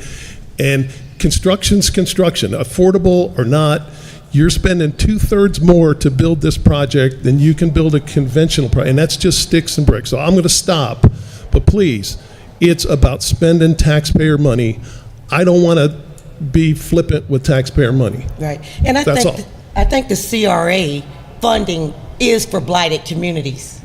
So that is the purpose of the CRA funding, is to build up blighted communities, and for very long, there has been nothing but blight in the Paramore area. And now through the mayor's leadership and council, we are now doing the right thing in Paramore by reinvesting CRA funding, not just in downtown Orlando, but there in Paramore. It's the only right thing to do. No, I agree, but all I'm saying now, again, I promise I'll quit.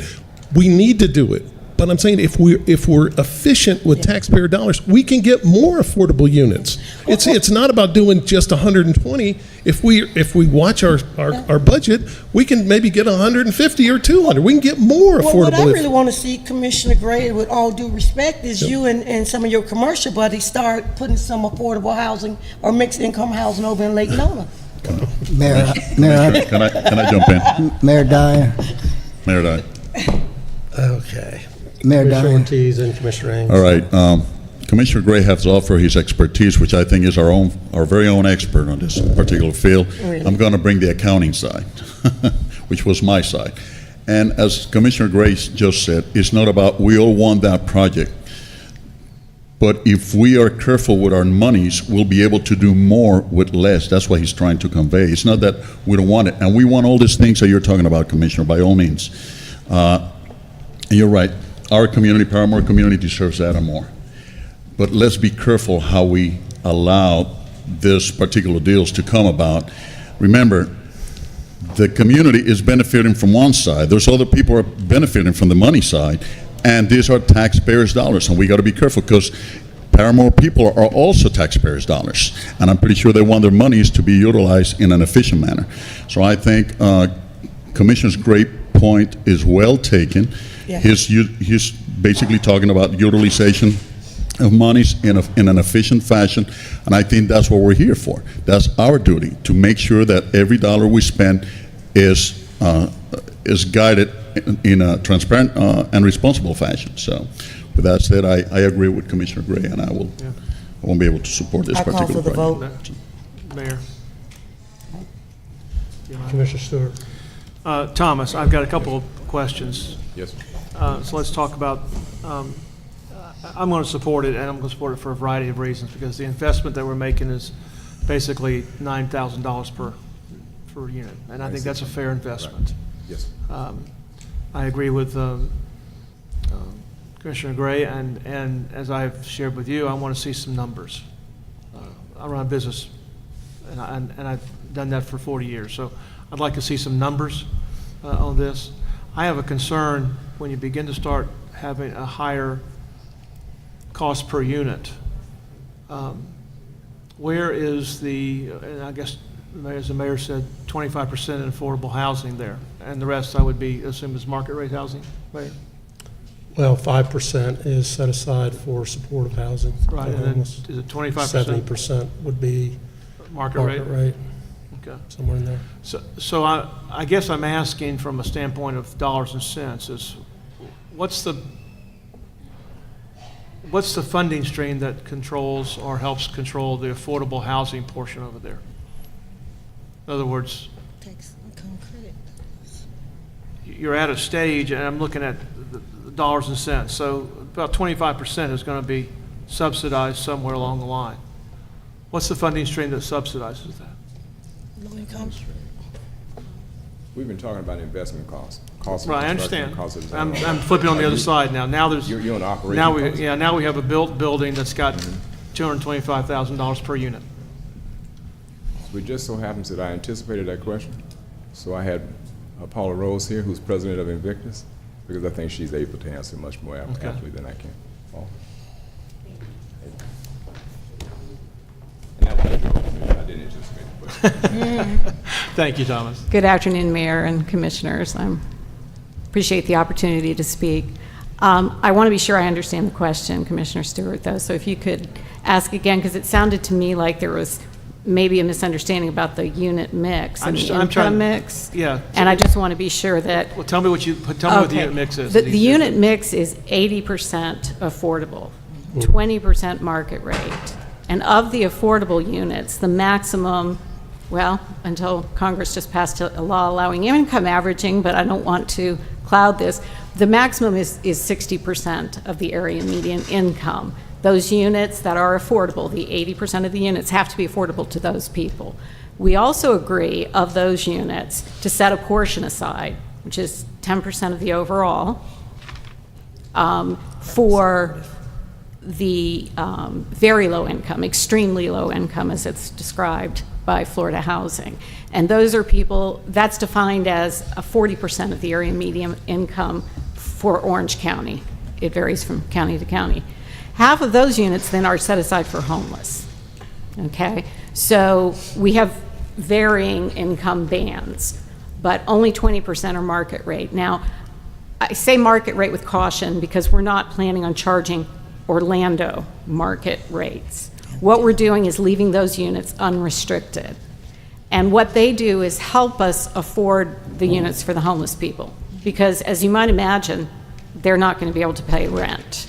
So we're essentially donating those units. And by having unrestricted units, we're able to offset that to keep the project in balance.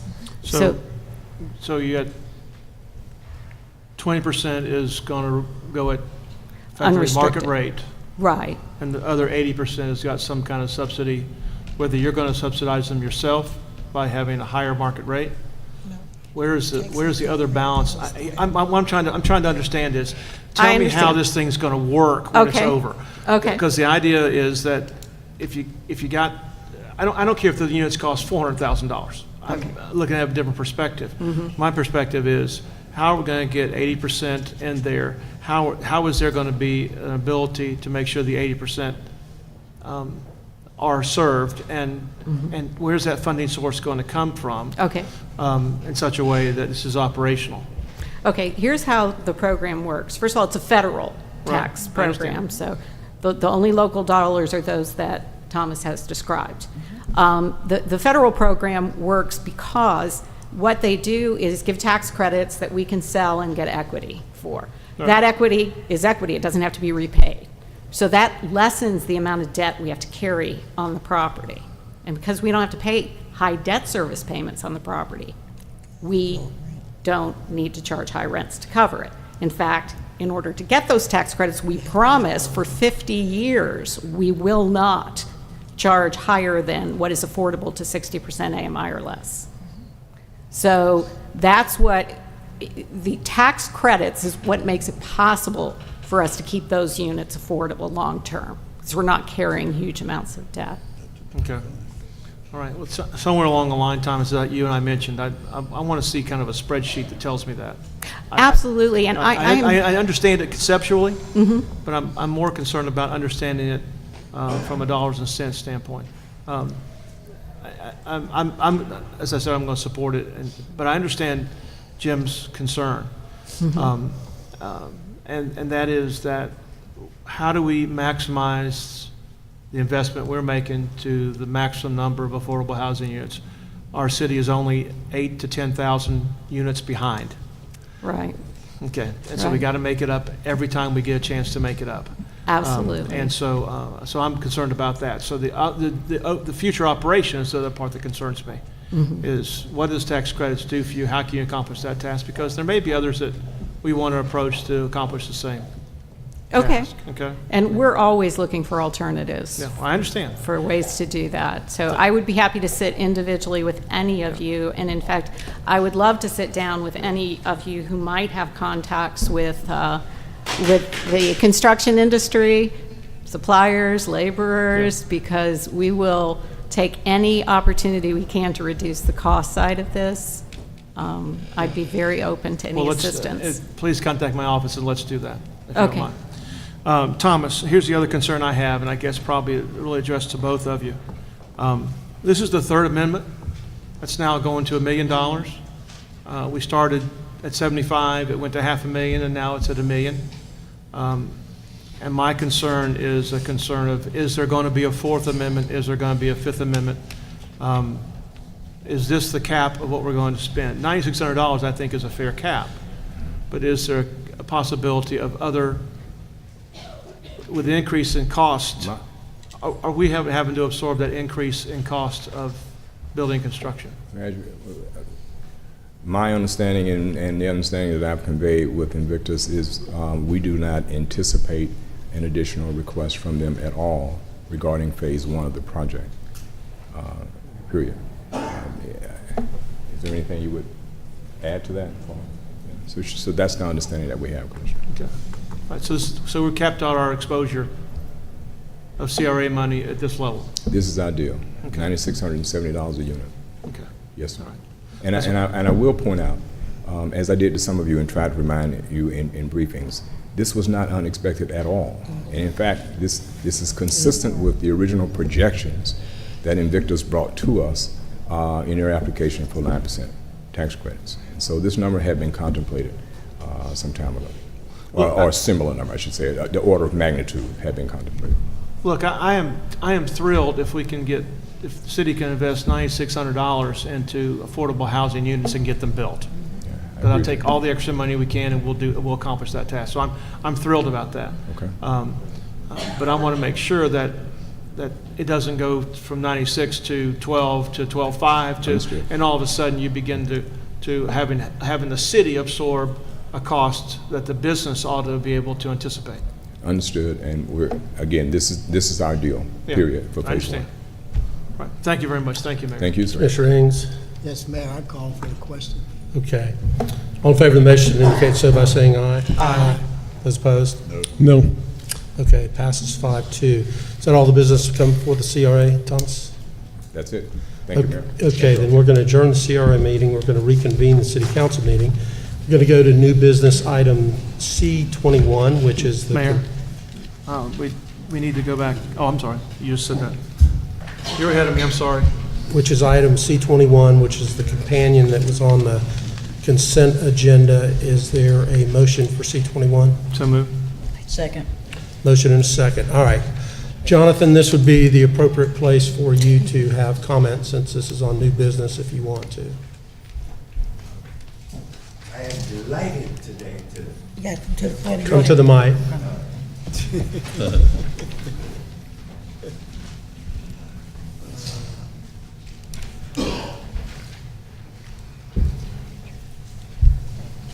Good afternoon.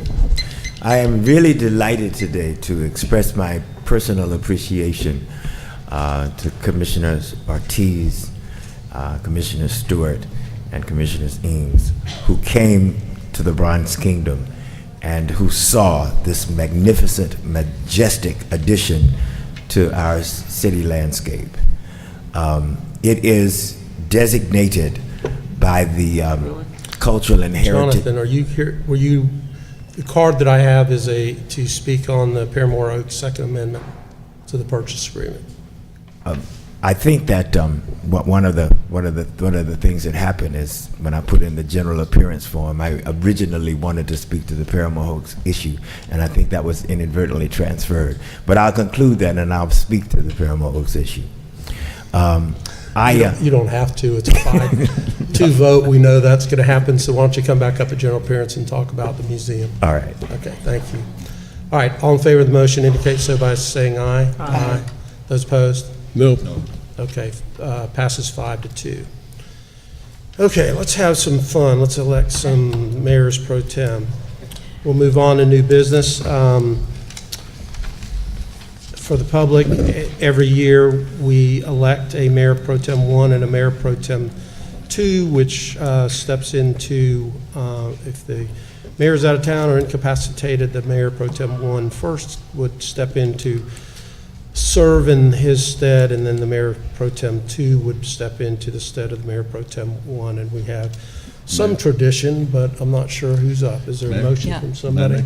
Yeah, I got, Mayor, it's actually, in the rotation, it's Hill and Eng, so I'd like to make a motion for Commissioner Hill to be Mayor Pro Tem 1.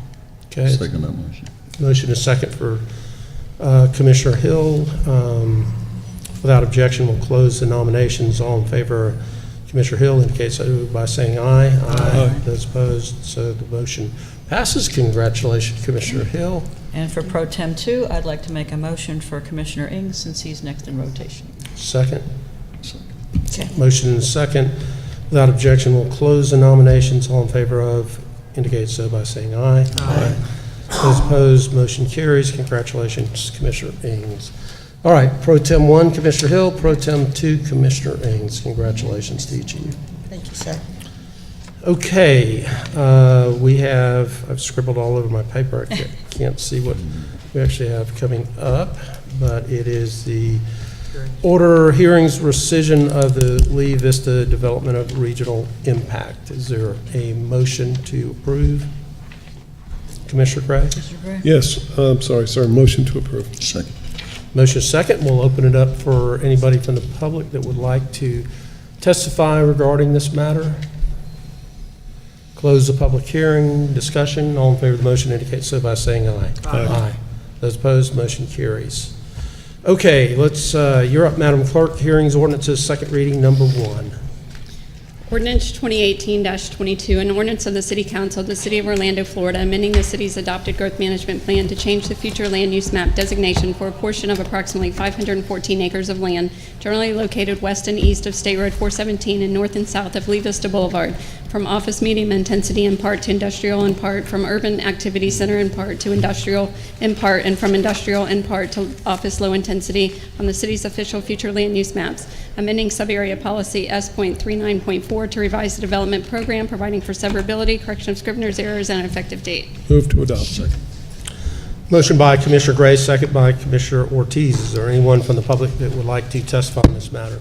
Discussion among commissioners. Hearing none, all in favor of the motion indicate so by saying aye. Aye. Those opposed, motion carries.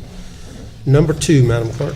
Ordinance 2018-24, an ordinance of the City Council of the City of Orlando, Florida, annexing to the corporate limits of the city certain land generally located north of East Michigan Avenue, east of Mayor Street, south of East Crystal Lake Avenue, and west of South Brown Avenue, and comprised of .323 acres of land, more or less, and amending the city's boundary description, amending the city's adopted growth management plan to designate the property as residential low intensity on the city's official future land use maps, designating the property as the 1-2 family residential district with the traditional city overlay district on the city's official zoning maps, providing for amendment of the city's official future land use and zoning maps, providing for severability, correction of scrivener's errors, permanent disclaimer, and effective date. So moved. Second. Motion by Commissioner Sheehan, second by Commissioner Ings. Is there anyone from the public that would like to testify? Discussion among commissioners. Hearing none, all in favor of the motion indicate so by saying aye. Aye. Those opposed, motion carries. Number 3, Madam Clerk. Ordinance 2018-25, an ordinance of the City Council of the City of Orlando, Florida, annexing to the corporate limits of the city certain property generally located west of Center Street, south of East Pine Lock Avenue, and east of Sylvan Avenue, and comprised of .791 acres of land, more or less, and a portion of the adjacent right-of-way of East Pine Lock Avenue, generally located between South Orange Avenue and Sylvan Avenue, and comprised of 1.34 acres of land, more or less, amending the city's boundary description, amending the city's adopted growth management plan to designate the property as office low intensity on the city's official future land use maps, designating the property as the office and residential district with the specially planned area overlay district on the city's official zoning maps, providing for amendment of the city's official future land use and zoning maps, providing for severability, correction of scrivener's error, permanent disclaimer, and effective date. So moved. Oops. Motion by Commissioner Sheehan, second by Commissioner Hill. Is there anyone from the public like to testify? Discussion among commissioners. Hearing none, all in favor of the motion indicate so by saying aye. Aye. Those opposed, motion carries. Number 4.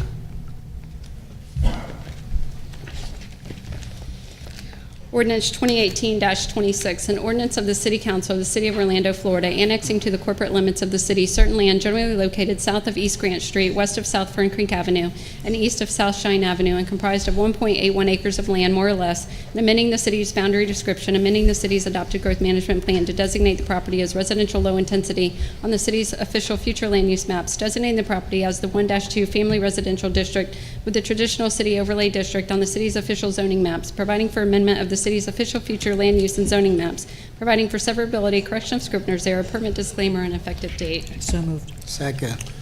Motion by Commissioner Sheehan, second by Commissioner Ings. Okay, this one has, the applicant has requested that we defer this, which is a annexation, a GMP amendment, and initial zoning. We needed to open the ordinance because it was advertised as a public hearing. So Commissioner Sheehan, how about maybe a motion to Motion to defer. continue to Second. continue to June 25th? Second. Motion by Commissioner Sheehan. Second. Second by Commissioner Stewart. All in favor of the motion indicate so by saying aye. Aye. All right, so this will be heard at the June 25th City Council meeting. Number 5, Madam Clerk.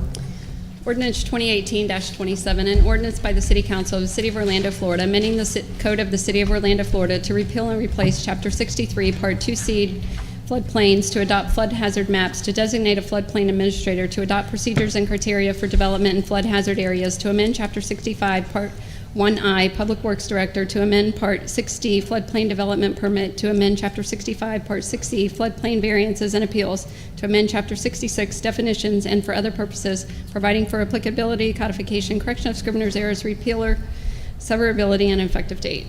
Move to adopt. Second. Motion by Commissioner Ings, second by Commissioner Sheehan. Is there anyone from the public that would like to testify? Discussion among commissioners. Hearing none, all in favor of the motion indicate so by saying aye. Aye. Those opposed, motion carries. Number 6. Ordinance 2018-29, an ordinance of the City Council of the City of Orlando, Florida, relating to the Florida Building Code, amending Article 1, Chapter 13, Orlando City Code, providing local administrative amendments and local technical amendments to the Florida Building Code, providing for applicability, transmittal to the Florida Building Commission, severability, codification, correction of scrivener's errors, and an effective date. Move to adopt. Second. Motion by Commissioner Ings, second by Commissioner Sheehan. Is there anyone from the public that would like to testify? Discussion among commissioners. Hearing none, all in favor of the motion indicate so by saying aye. Aye. Those opposed, motion carries. All right, let's go down to ordinances on first read, number 1.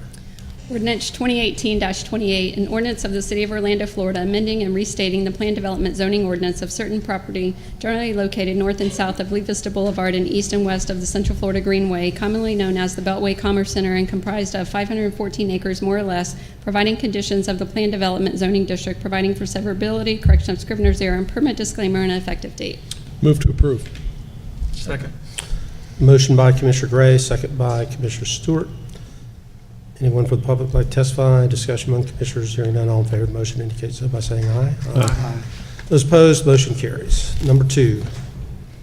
Ordinance 2018-31, an ordinance amending Chapter 2, Article 22 of the Code of the City of Orlando entitled Reimbursement of Travel Expenses by amending Section 2.162 to modify the purpose and authorization, amending Section 2.163 to modify the method of operation, amending Section 2.164 to modify the per diem rates for meals and tips, amending Section 2.165 to modify reimbursement of transportation expenses, amending Section 2.166 to modify advances in use of city credit card, amending Section 2.167 to amend reimbursement for incidental and miscellaneous travel expenses, providing for severability and effective date. So moved. Second. Motion by Commissioner Sheehan, second by Commissioner Hill. Mayor. Commissioner Stewart. I've read through this, and what I'm trying to understand, I think, is that we're just going to the city's policies and procedures. I guess, is that correct? All right. Would you do me a favor and just give me a copy of those policies and procedures and make sure that we're accurate? It just appears that we're just trying to consolidate that, which makes pretty good sense. But the question, I guess, the ultimate question is, do we also approve those city's policies and procedures? That is correct? Yes. Those come to us? Okay. All right. Thank you, Mayor. And would you, Chris, get him a full copy of? Yeah. All in favor of the motion indicate so by saying aye. Aye. Those opposed, motion carries. All right, number 3.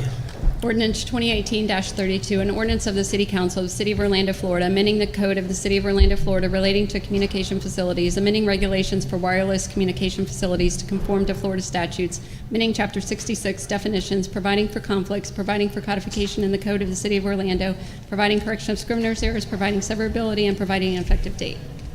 Move to approve. Second. Second. Motion by Commissioner Ings, second by Commissioner Stewart. Is there anyone that would like to testify? Discussion among commissioners. Hearing none, all in favor of the motion indicate so by saying aye. Aye. Those opposed, the motion carries. All right, that is all of our ordinances. We do have an appeal, though, and it relates to a sidewalk construction issue at 1131 Utah Boulevard. Jim Hunt will introduce that for us. Utah.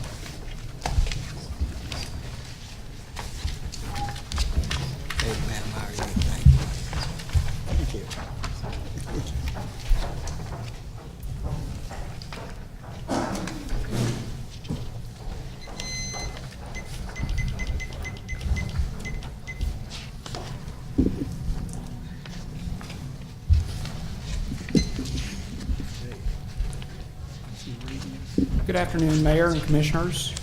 Jim Hunt, City Engineer, and the appeal is regarding sidewalk construction at 1131 Utah Boulevard under City Code Section 61.225. As I tell applicants, I have broad authority to allow payment into the fund, but only as it relates to physical impediments to construction. And under the criteria in 61.225, there are no such impediments. The map that is up on the screen shows 1131, and the house to the north at 1137 required sidewalk construction a couple of years ago.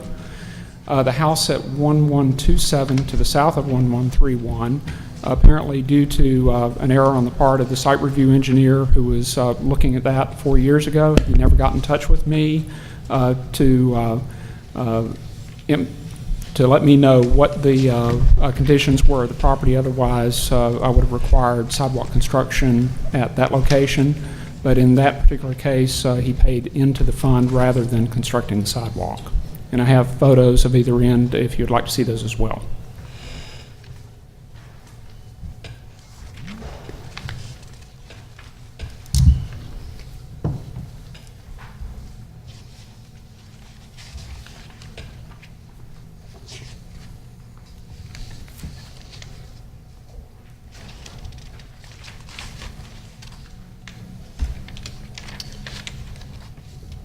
This is the location at the north end of the project, looking onto 1137 from 1131, showing the sidewalk that was constructed 2 years ago on that adjoining property.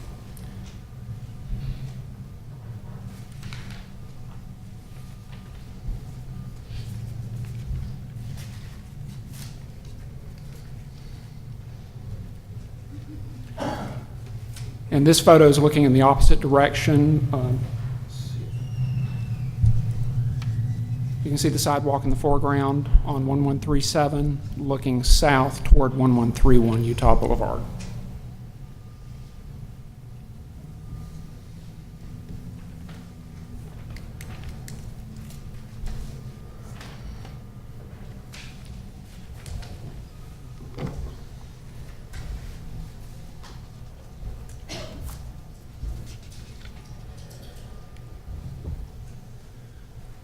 On the opposite end of 1131 Utah Boulevard. I don't know if it shows up very well. Yes, you can see my scales on either side. The front of the sidewalk would be approximately 12 feet from the back of the curb.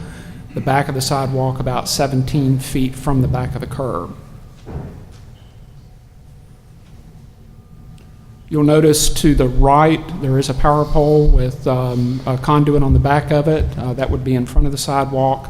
There is a down guy that is probably difficult to see in the hedge, but that could be modified to be a pedestrian-friendly down guy.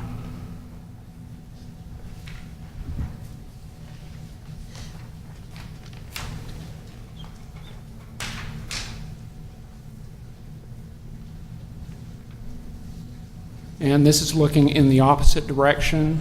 You can see the pole on the left toward Utah Boulevard.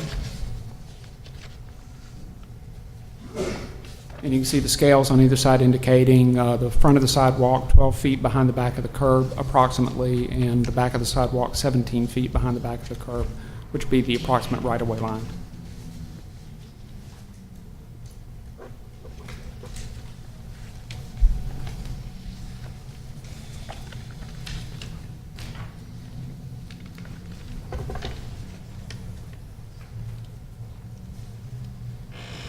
Any of the commissioners have any questions, or Mayor? Okay, so they made a request to pay into the fund, and you denied that based Yes, on sir. it not having a physical impediment. That's Correct? correct. Okay. Then we will hear from the appellant, Barbara Branch. Kyle, is this a 10-minute? 10 minutes. Yes.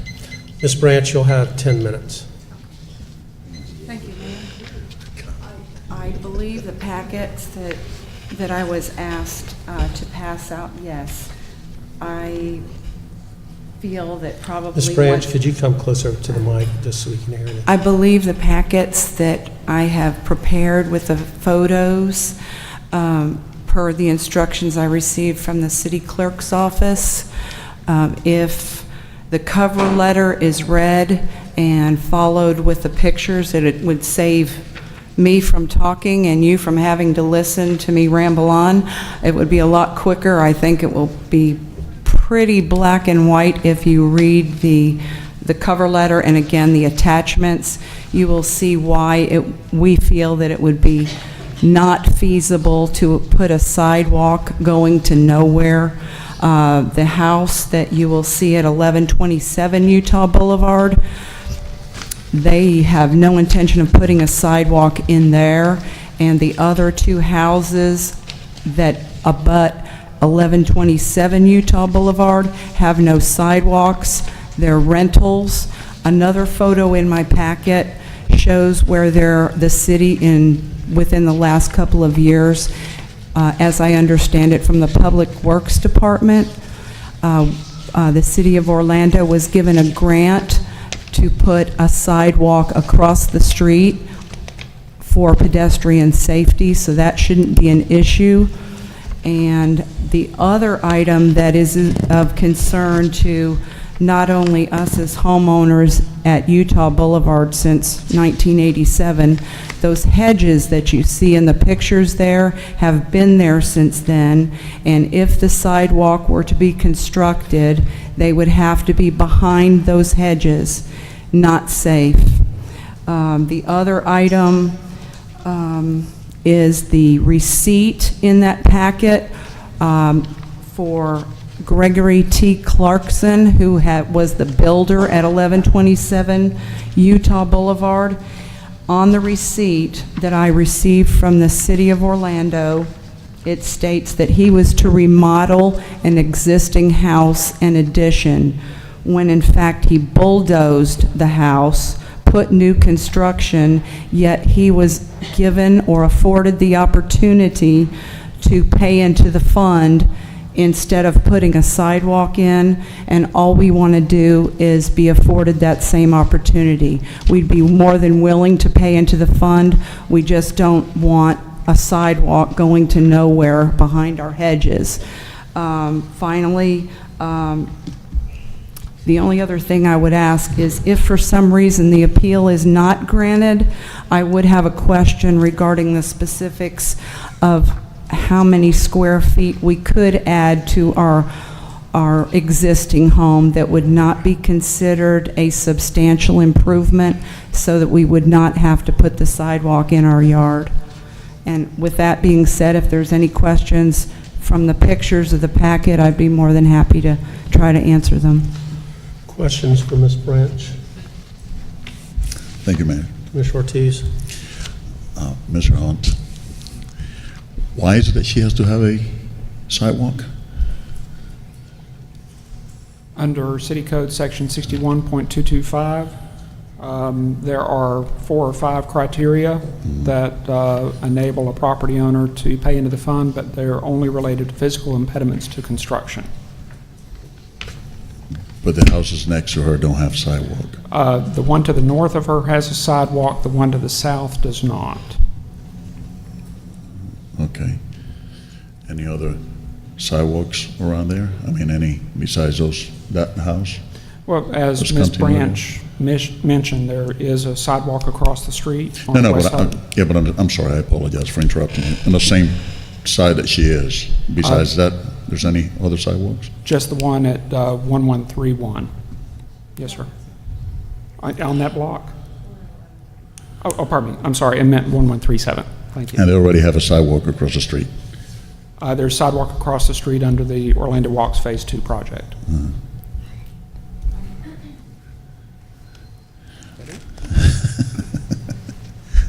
Okay. Sure.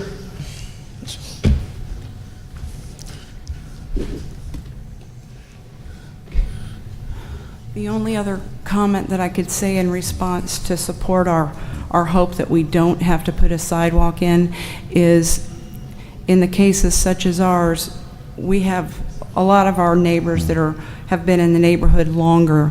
We have what we call the older Navy base homes, and when the builders come in, as they have done in our case on either side of us, the builders don't have to live in the homes. So whether they pay into the fund or whether they construct a sidewalk, there's really not a personal decision-making process on their part. They don't have to have a sidewalk going across the front of their yard that goes nowhere. So in other words, what I'm trying to get across is, yes, 1137 Utah Boulevard, that particular builder did opt to put a sidewalk in, and it's pretty much a laughing stock on our street because it's actually going nowhere. But the builder, again, even the people that buy homes from the builders, they're kind of left with whatever the builder decides as opposed to what would be most reasonable people would consider practical, especially when there is an existing sidewalk across the street on our street for pedestrian safety. Thank you, ma'am. I'm sorry I wasn't done. Besides that house that has a sidewalk north of her, there's any house after that one that has a sidewalk? I mean, there's continuity after that, or it's just that house? From Viveda Street up to, I believe it's Georgia Boulevard, this is the only house on that block that So has that's- sidewalk on. So there's only December one Street. house that has a sidewalk? Yes, sir. And she's willing to put that money into the funds for, maybe if we decide in the future to go out and put sidewalk all around, that money would have been put on their behalf. That is correct. Sounds pretty. Mayor, I have a question. Commissioner Ings? Ms. Branch brought up the fact that the sidewalk would be in the back of the hedges. So does that mean the hedges are right at the right-of-way and the sidewalk's behind that? And people will be walking behind the Yes, sir. hedges? In one of the pictures there, you will see the hedges, and then you will see what looks like a rock garden with a bird bath. In that photo, the sidewalk would be between that little rock garden with the bird bath and the hedges. That's this picture. Yes, sir. That's one of them. There's another, should be another photo with the hedges that shows where it would have 1120, let me see, I think it's, Okay. Second photo in, Commissioner. it would actually be the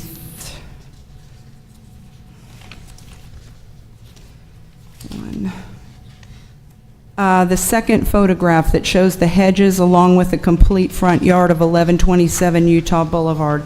In your packet, it would be picture number 2. Yes, sir. So the hedges are right at the right-of-way, right at the curb. And they have been there since we bought the place in December of 18. So Jim, would they have to take out the hedges to put this sidewalk in? Honestly, Commissioner, I didn't look at sightline issues. The fact that 1131 Utah Boulevard is on the outside of the curve, there's not much of a sightline issue with the road. But for the driveway, I guess potentially there could be a sightline issue, but it is a low-speed residential street. It's, as with many parkways in the city, homeowners put vegetation in the parkway. This one is somewhat unusual to have a hedge right there on the back of the curb, but like I said, I was mainly focused on the sidewalk location and whether it was possible physically to construct the sidewalk. Okay. Thank you, Mayor. Commissioner Sheehan? Yeah, this is my district, and this is the problem that I have with our sidewalk policy being so vague and capricious and arbitrary, is that, you know, it's confusing to people. I've had issues with other sidewalks where if it doesn't connect, you know, and Lake Davis, every one of the houses along Lake Davis has now redeveloped, but because they didn't redevelop all at one time, we don't have a sidewalk on that one side. So I just think our policy just doesn't make sense. There's a reason why we are the #1 pedestrian fatality city in America, is because we allowed developers to not put sidewalks in when we put the neighborhoods in the 50s and 60s and 70s. That's why we have so many areas of, you know, oddly enough, the really older neighborhoods in the 20s, a lot of the more historic neighborhoods have sidewalks, but we have lots of neighborhoods that don't have them. I think that if we're going to make a commitment to safety and to children walking to school, especially now we're going to more K-8 schools, especially in this neighborhood, we have got to have sidewalks for children to walk to school safely. I don't like the fact that our policy is vague. It's based on discretion. It's not clear. And it seems to be devised so that the wealthy don't have to put sidewalks in. That's just my feeling about our sidewalk policy. Our policy should be, if you do a substantial improvement or new construction, with the exception of an act of God, because I don't think it's fair for during hurricanes, if people have to rebuild their house, they have to put a sidewalk in if it wasn't their fault, because insurance doesn't cover it. But if it's not an act of God, we should require sidewalks unless there is some kind of a physical impediment, like a special tree, or a substantial grade change. That's it. It should be simple, it should be easy, we shouldn't be having to have all these appeals all the time. And I don't agree with our sidewalk policy, and I've expressed this for the past 15 years.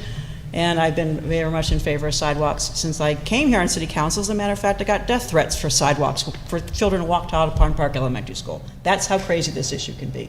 People get very excited about sidewalks, I understand that. But I think that our policy should be a lot clearer, and we should not be having these appeals. And I don't think that this other developer who did a whole new house should not have been required to put a sidewalk in. I don't understand how that happened either. So I don't think it's fair, but I think that if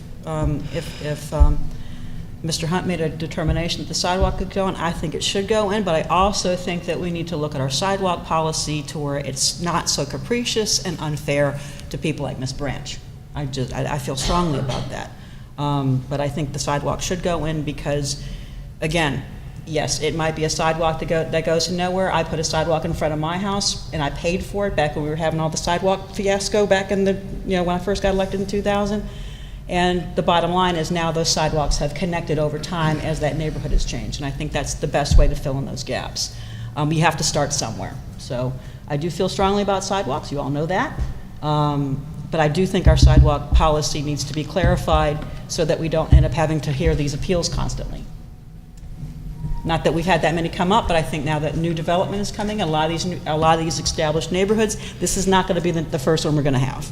We're going to be having more of these. You know, I still want to be clear that the sidewalk would actually go behind the hedge that's right at the street line at the curb. So that means you would have someone walking behind the hedges from a public safety perspective for a residence. And from the street, the officer couldn't see them because they would be behind the hedges if this sidewalk went in. That is correct, Commissioner, if the hedge remains. As I mentioned, I did not look at any sightline issues as it relates to the driveway.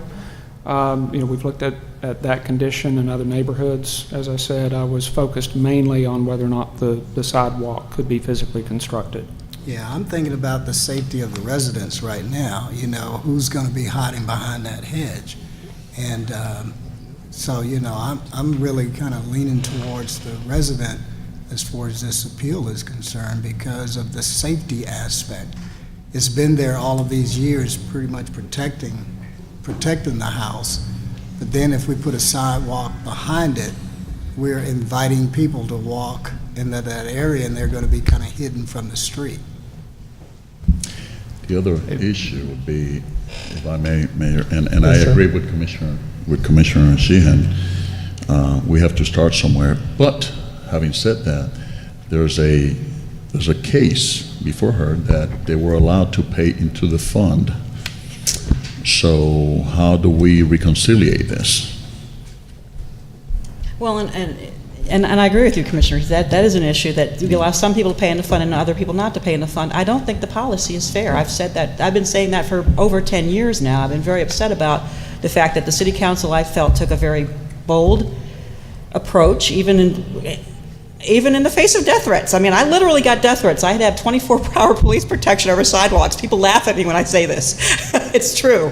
And Mr. Howard helped me put the sidewalks in Audubon Park. People were throwing themselves in front of the bulldozers. It was a very tense political issue.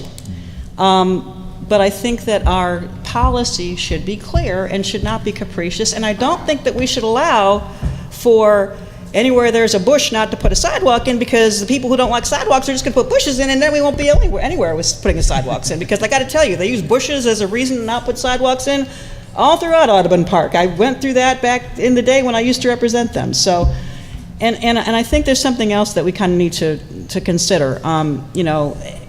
People think that majority should always rule, and I went through this when I went through the Audubon Park sidewalk issue.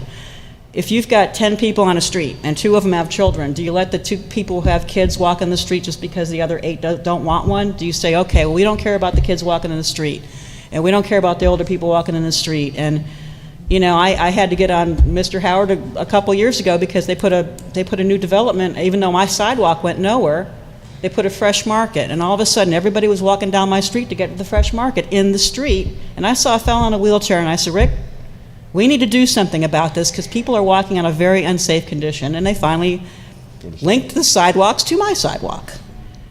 But I think that we have got to look at it from a public safety point of view, and not just a matter of convenience, whether it's convenient for someone. If Mrs. Branch feels that strongly that she doesn't want a sidewalk, that she wants to reduce the size of her addition, then that's something that she has the right to do.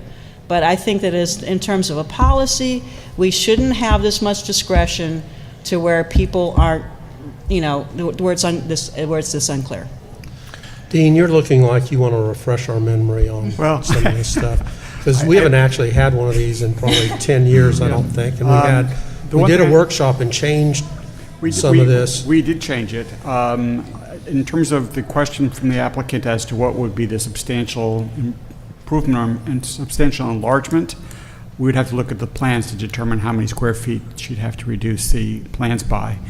The reason I came up is I wanted to clarify for the record that the hedge and the other plant materials that are being described are in the public right-of-way, and technically they're not supposed to be there. Technically, only street trees should be placed in the public right-of-way.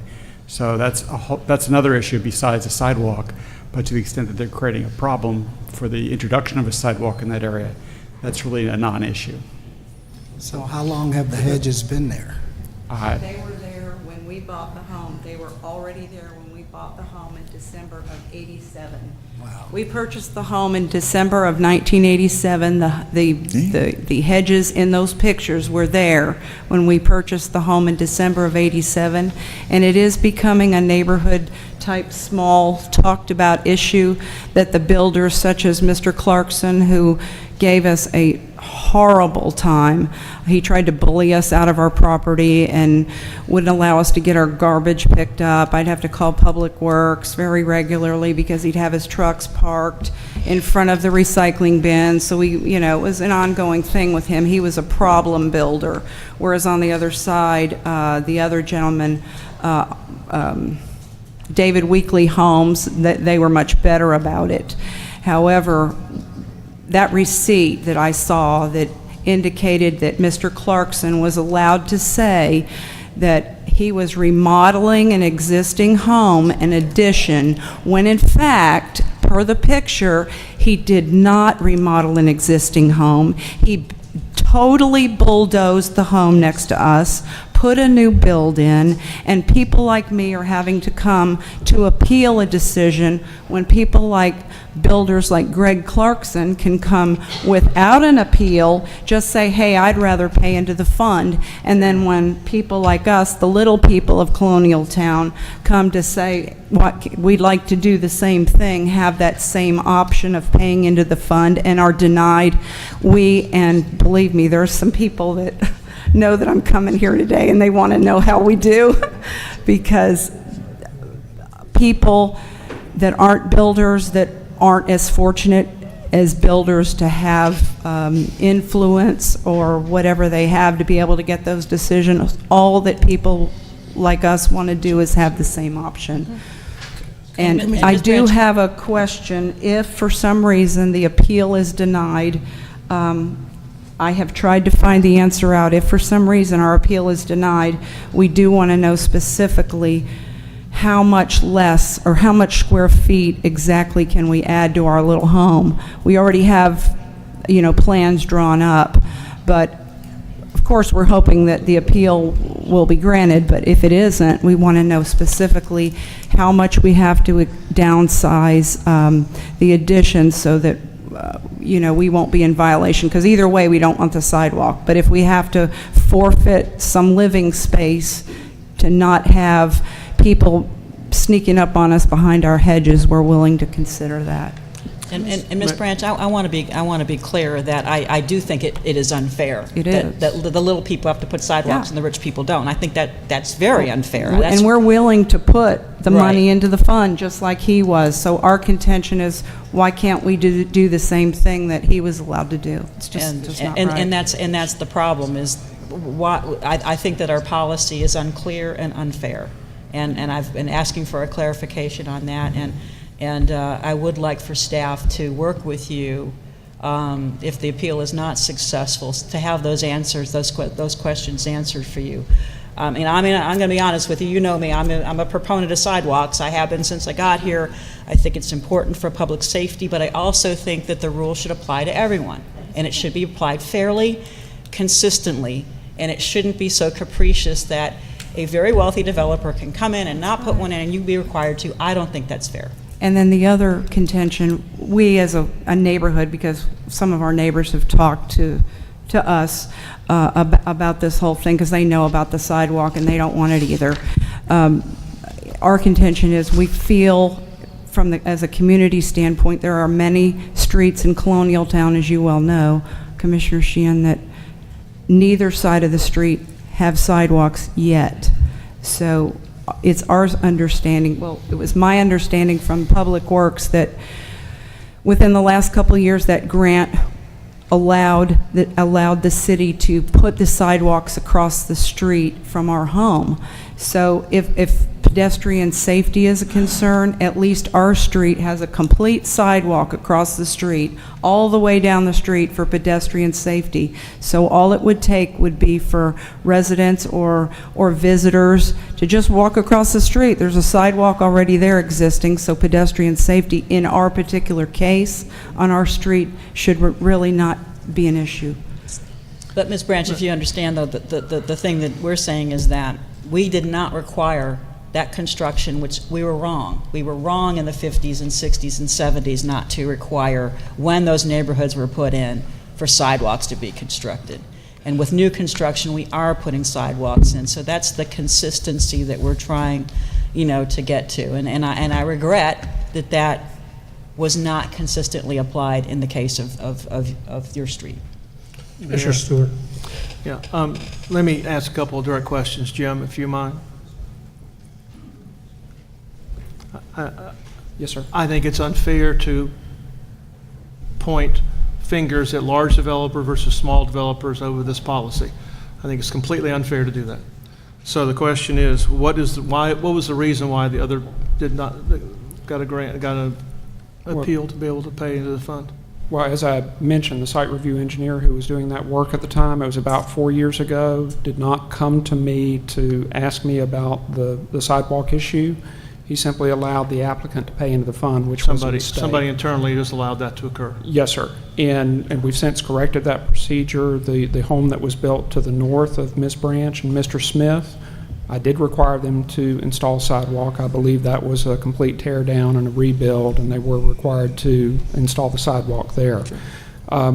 If a sidewalk not being practical, or it's considered not practical if there's not an adjacent sidewalk, that's not really what the code says, so that's why I've been kind of holding to my guns and enforcing City Code Section 61.225. No, I understand, and I understand the code, understand the section. When we did Orlando Walks, our Public Works Department determined that the other side of the street was acceptable when there was actually a portion of a sidewalk on the same side of the street. Why wasn't the entire block considered as part of Orlando Walks? I'm not real sure, sir. I'd have to find out. I'm not sure either, but that would be a concern of mine. Because the fact of the matter is there may be other obstacles farther down at the end of the street in which you cannot have a complete sidewalk. That would be an important concern of mine. So much so that the evidence shows that we actually put the sidewalk on the other side of the street. Yes, sir. I understand. And in 61.225, I don't feel it really gives me a whole lot of opportunity to look at context. What I do these days with the site review engineers, I try to take them out in the field, and we do look at the area in general. I also try to be very careful about grade changes, because with ADA standards coming to the fore, it becomes even tougher to put in sidewalks unless the ground is pretty flat. I'm not faulting any of that. I'm just saying that at a moment in time when we had the ability to have the sidewalk funded and we put it in the best place for ADA standards, we did not choose a block that already had an existing sidewalk on it. There must have been a reason why. And so if the reason why is that 3 houses down, we could not complete it, we would have moved across the street. That would make a lot of sense. And the photographs that we're seeing appear to support that. Yes, sir. So if that is evidence, and we are not going to complete the sidewalk down at the end of the block because 3 houses down you've got trees that we cannot work around, it seems to me the logic would be to support paying into the fund in this particular case. The other choice that we have is north of the sidewalk, where it is, there needs to be another continuing sidewalk that goes across that corner lot. So now you're going to add another corner lot. So the idea would be, hey, Jim, put in the fund, and by the way, next spring, let's go ahead and put a sidewalk all the way in the whole area. Great idea, let's go do that. And that So, could so happen the question this would way. be, where would we put that? Because our actions have proven that we can't put one there on that side because we already had a connection sidewalk there, and we didn't choose it. Why, you understand the logic here? Absolutely. So if you Yes, had sir. a sidewalk there, you didn't have to build, we would have been better of spending our money by spending less of a sidewalk. Well, let's use the example of a tree. Say there was a 60-inch specimen oak tree. Of course, we wouldn't want to plow a sidewalk through a 60-inch oak tree. We might feel differently about a 60-inch camphor tree. It's an invasive species. But, we're also going to have to consider, okay, is that going to be a cost that the Parks Division is going to have to bear, or Public Works is going to have to bear that cost? That's something that we could certainly do if it's important to put the sidewalk through. Can we pull this up on Google Maps then? If there's some kind of a... I'm sorry, I'll go ahead. Let me go back and make sure we understand. When we had millions of dollars to spend sidewalks, and we looked at all the locations throughout all the districts, at this block, we chose across the street. And you can't tell me why. I'd have to look at the plans and get with the project manager, and that way I could better inform you. Because I would think, just go on that side of the street, man, just because you already got something there. But we didn't do that. So we've made a decision that there must be some other obstacle that has accomplished that task. And so I'm going to support paying into the fund. Okay.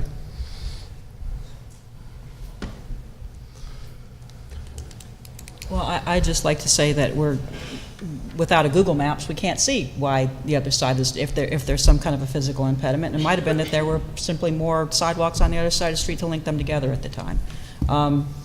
Again, if I'm going to get outvoted today, I at least want the sidewalk policy to be clarified to where we're not going to be hearing these over and over again, because I do feel it's too vague. And I don't think that public safety should be based on, well, there's a sidewalk on the other street. Well, we're still going to have to cross the street, and we still have issues with that and concerns about that. So again, I'm a proponent of sidewalks. If I got outvoted on this one, it is what it is. But this is why we are the #1 pedestrian fatality city in America, because we won't put in necessary infrastructure for public safety. Let me also add. Oh, Commissioner, you're okay to interrupt me, but I'm not allowed to. You Hold on. stopped. I'm sorry. I apologize. Is there more that you have to say? Hold on, give it to the chair. And by the way, let me make sure, if you pay into the fund, my opinion is you're taking those, and if it were me making a decision, you're taking those hedges out, whether you like it or not. Those hedges are not safe. They're not safe for SEPTED control. They're not safe for a police officer driving by and looking. I understand. I know you didn't put them in, but I'm looking at it from a SEPTED, a cop driving by. He can't see the front of your house because of hedges. And that's not a good move, and that's why we have a policy that says 3 trees and not hedges. So, my opinion would be, thank you for bringing this to our attention, but get rid of the hedges. But I can't make that decision here. That's not my choice. I'm just looking at the pictures that we have down there. Okay, I kind of have a sense of this. Commissioner Stewart, you want to make a motion? I make a motion that we allow the appellant to pay into the sidewalk fund. Second. Motion is second. Further discussion, all in favor of the motion indicate so by saying aye. Aye. Aye. Those opposed? No. Okay, and Do we have to take Byron, the I hedges think out? you just won. No, but I mean, but the reason I'm asking this question is, do we have to take the hedges out if we pay into the fund? I just want to make sure that, because they're not our hedges and we weren't there, do we? You've been aware, now we're aware of a possible impediment, so you all deal with it. Ma'am, talk with staff afterwards. That was not a condition of the motion. You may have a code enforcement issue, but the less you dwell on it, probably the better. What we don't want to do, in all honesty, we don't want to spend the money on a significant improvement and then subsequently have to take the hedges out. I don't know. Okay, you get to pay into the sidewalk fund. The hedges you probably shouldn't have brought to our attention, but Okay. Mayor. Byron? Mayor? I think most of the council, other than Commissioner Sheehan, wasn't around for the last time that we did a big, nice sidewalk public workshop.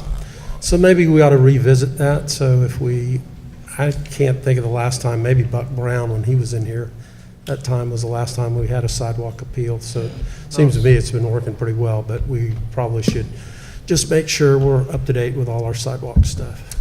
Mayor? Commissioner Ortiz? Yes, I was just want to raise that, because I don't know if you heard me.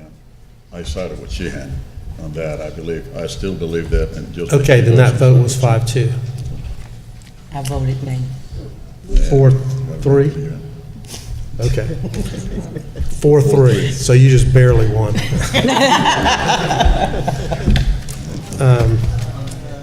Okay, that's the end of our official business. I know that we do have one general appearance request card. Do we have more than that, Madam Clerk? No. Okay. Ed, you want to count us out?